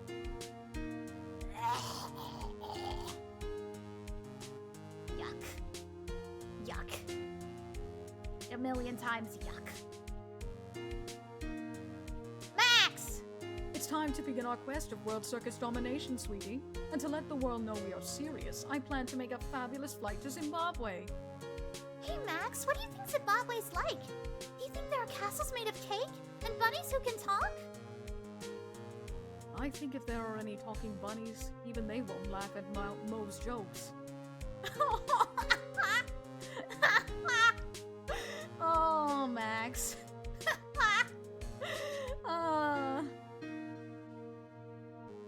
I'm ready. There's no way these jokes are gonna fall on deaf ears. I've gotta be more contemporary with my humor. Mo Curls represent. We've got our new act all worked out. Prepare for the Hallelujah chorus. Say something, will ya? You're supposed to start this off. Get on with it. Freaking Trillo. Why Trillo? Ugh. Yes, this is the credits.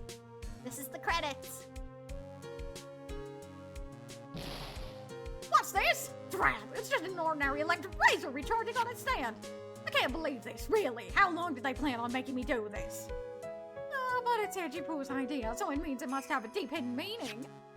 But why do I get the feeling they wouldn't forget about me, would they? I was never like this in the old days. Everyone thought the world of me. They used to call me Queen Wendy and treat me like royalty and no, goodbye. Goodbye, old bag. So it's safe to say it's finally over? Yes.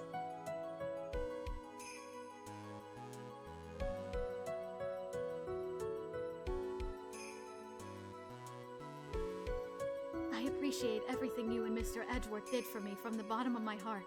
Oh, that's right. I received a letter from Miss Von Karma. She said that after I get out, I should feel free to consult her about anything at all. I'm really thankful to have met everyone. Francisca actually being sweet. Francisca is actually being considerate there. Sure, Wendy, see you never. It has become difficult for me in this country as of late. As such, I will take a short leave of absence. If you would like to request my services, please feel free to visit my homepage. May we both be blessed with longevity. Oh, and there it goes.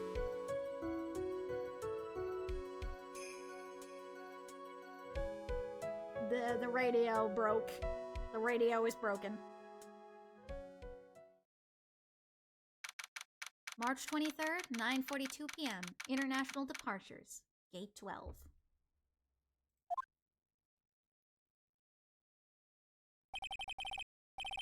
Where are you going, Francisca? How did you know I was here? With this. That's... I heard you were planting things on a certain person. Things like tracking devices in his coat, for example. That's just like you. I only planted it there because he was always wearing it. This filthy drab coat of his. I don't know how it ended up in my luggage. But it's going in the trash, I promise you that. Oh, that's right. Speaking of that man, he told me something very interesting. When I ran off with the things from the killer's hideout, I was sure I took 4 things in total, sir.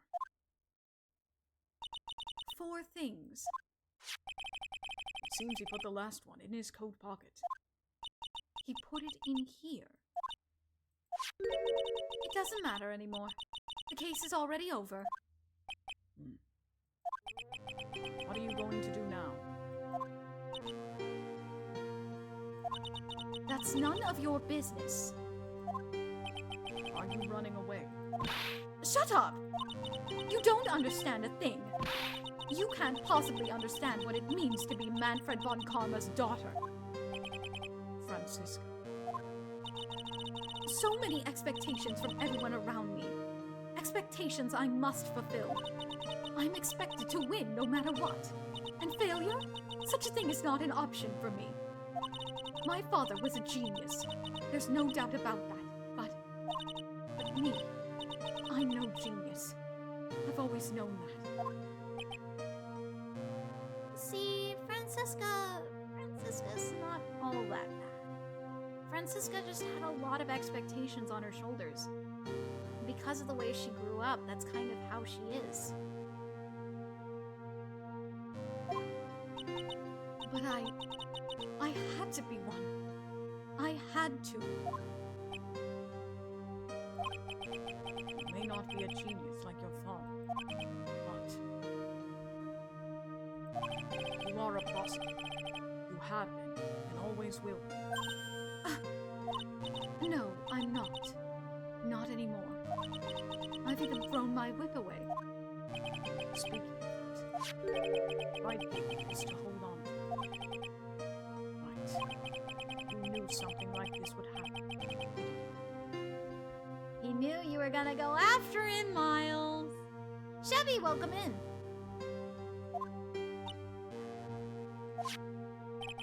I'm going to say this again.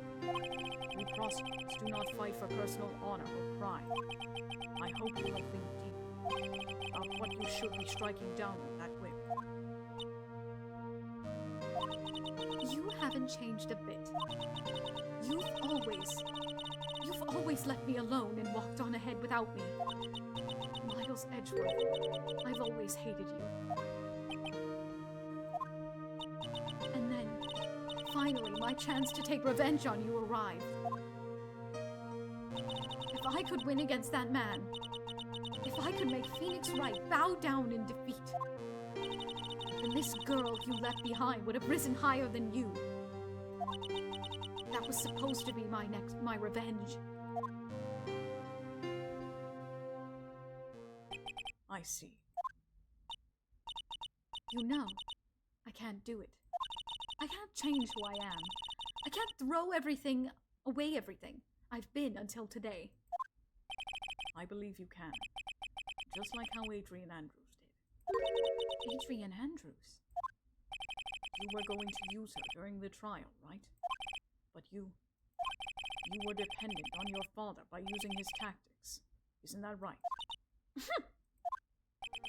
Today, you chased after me, after I had left you behind all these years. And that's why we're standing here now, side by side. But I have no intention of stopping. If you say you are going to quit your walk down the prosecutor's path, then this is where we part ways, Francisco.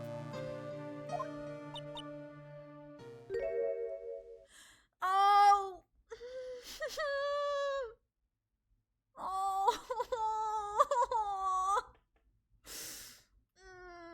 Just let it go, Francisca. Let it go. I am Francisca von Karma. Don't think I'm going to walk in your shadow forever. Our battle begins now. So you had better prepare yourself, Miles Edgeworth.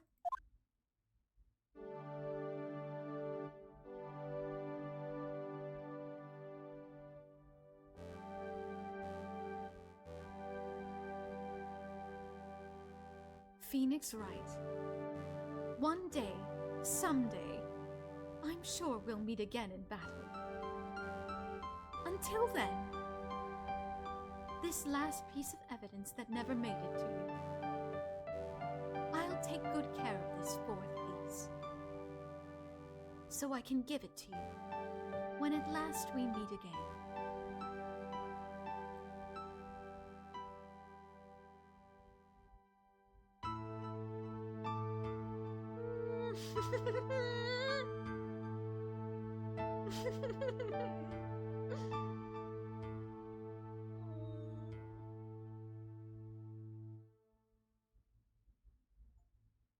And that's it.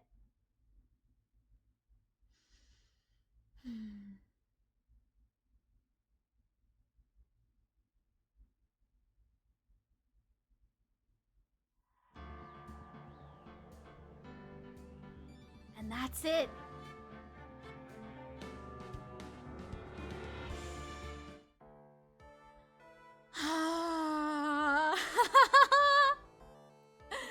So, what did y'all think of that ending? What did y'all think?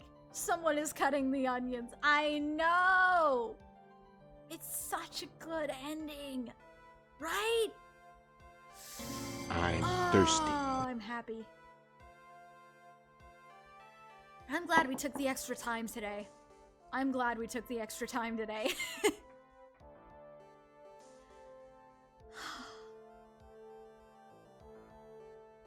And you can see why I can't really hate Francisca. As much as she can be annoying, it was worth it kind of seeing her grow at least a little bit. Francisca Von Karma is not a horrible character. She's not really a bad person either. She's just determined and rather stubborn, much like her father. But at this point in time, she's still young. She has a chance to learn. So worth it? Oh, absolutely.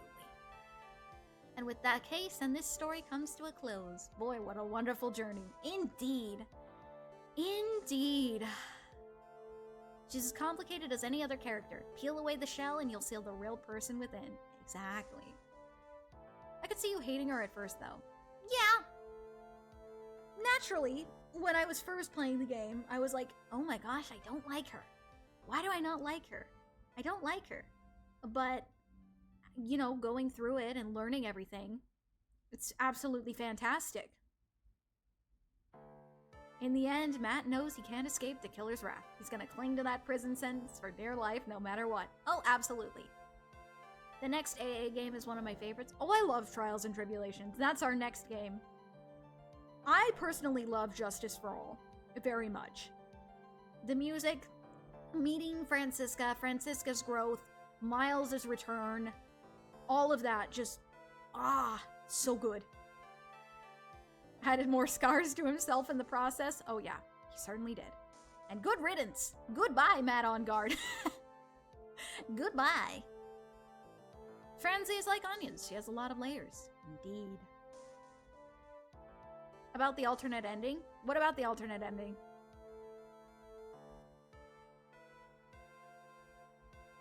No need to order him. No, he did it himself. He did it himself. He did that to himself.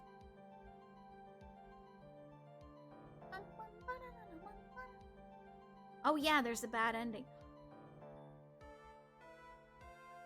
Are you guys saying you want to see it? Can we show chat this one certain image if you get the alternate ending? Yes! Hold on. Hold on. I'll pull up the image. Hold on. I'll show the image. Hold on. Hold on. Hold on. Justice for all. Bad ending picture. Oh yeah, hold on. I gotta play the dance break. Hold on. Hold on. Hold on. Hold on. I forgot about that.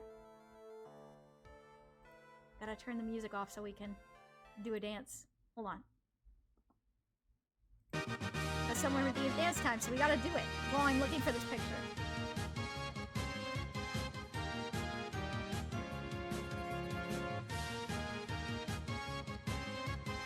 Oh, I found it. Found the image. Hold on.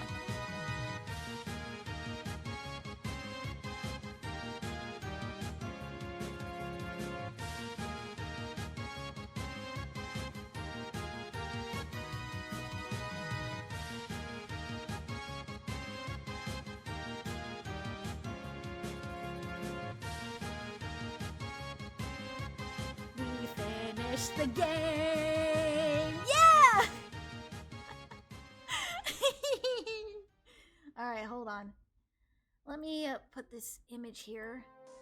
And let me show you the bad ending image real quick.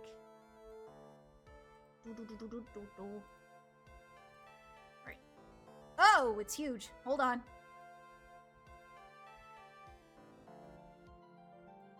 Hold on.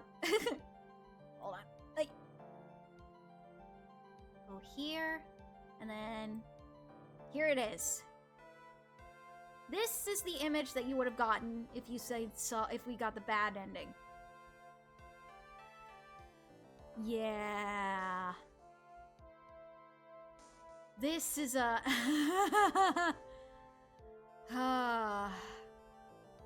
yeah. This is the image you would have gotten if you saw the bad ending. This is Phoenix doing what Edgeworth did at the end of the first game. The trench coat looks good on him, though. Oh, just wait until we get later in the games. Phoenix walks away in despair as if it didn't work out. He's doing what Edgeworth did at the end of the first game. He's choosing death. Not literally, but as a defense attorney. Coat does look awesome, though. Absolutely. Did Nick leave? Yeah, he did. If you got the bad ending, that's what he would do. He would leave. And Maya would be mad at him. The whole thing was, Maya would get mad at him because he let him get off scot-free. Edgeworth wouldn't speak to him again. And basically anyone that he had connections with would never forgive him for if he let him go. So he chooses the option to leave because he can't deal with it anymore.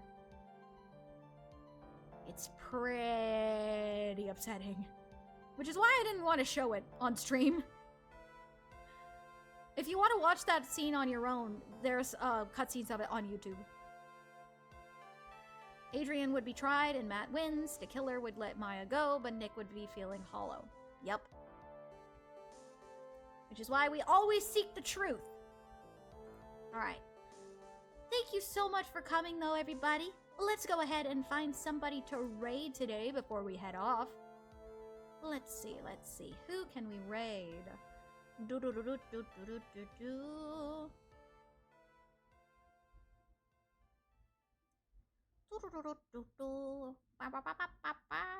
Let's see.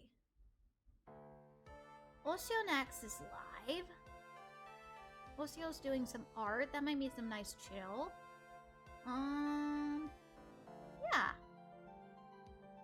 Yeah. Hold on. Let's go raid our artist friend Oceanax. Looks like they are drawing some art today. Some kind of battle pose. Ooh. Nice chill vibes to go to after an exciting story. Alrighty though. We're gonna be raiding Oceanax today. Oceanax is a artist. They're super cool. Go check them out. Oh, Caprano, we were just ending! Oh my gosh. It's good to see you though, Caprano. Alrighty though. Let us raid our friend Oceanax. They are an artist. They are super cool. Go check them out. Hold on, let me do the shout out thingy. If you're headed over to the raid, be sure to type Shadeslay raid in the chat so that they know that we are there to support them. Also, if you're headed over, be sure to follow all of their rules as you would mine. And once again, as always, have fun. Alrighty. Tomorrow is no stream because I do not stream on Wednesdays. But Thursday, we will be back into Professor Layton and the Last Spectre. We'll be continuing our investigation there into the mystery of the mysterious specter of Miss Hollery. I hope y'all will enjoy that. Alrighty, thank you so much for coming, everybody, as we finished up Justice for All. And I will see you all on Thursday. Bye! Stay sharp, Shadeslayers!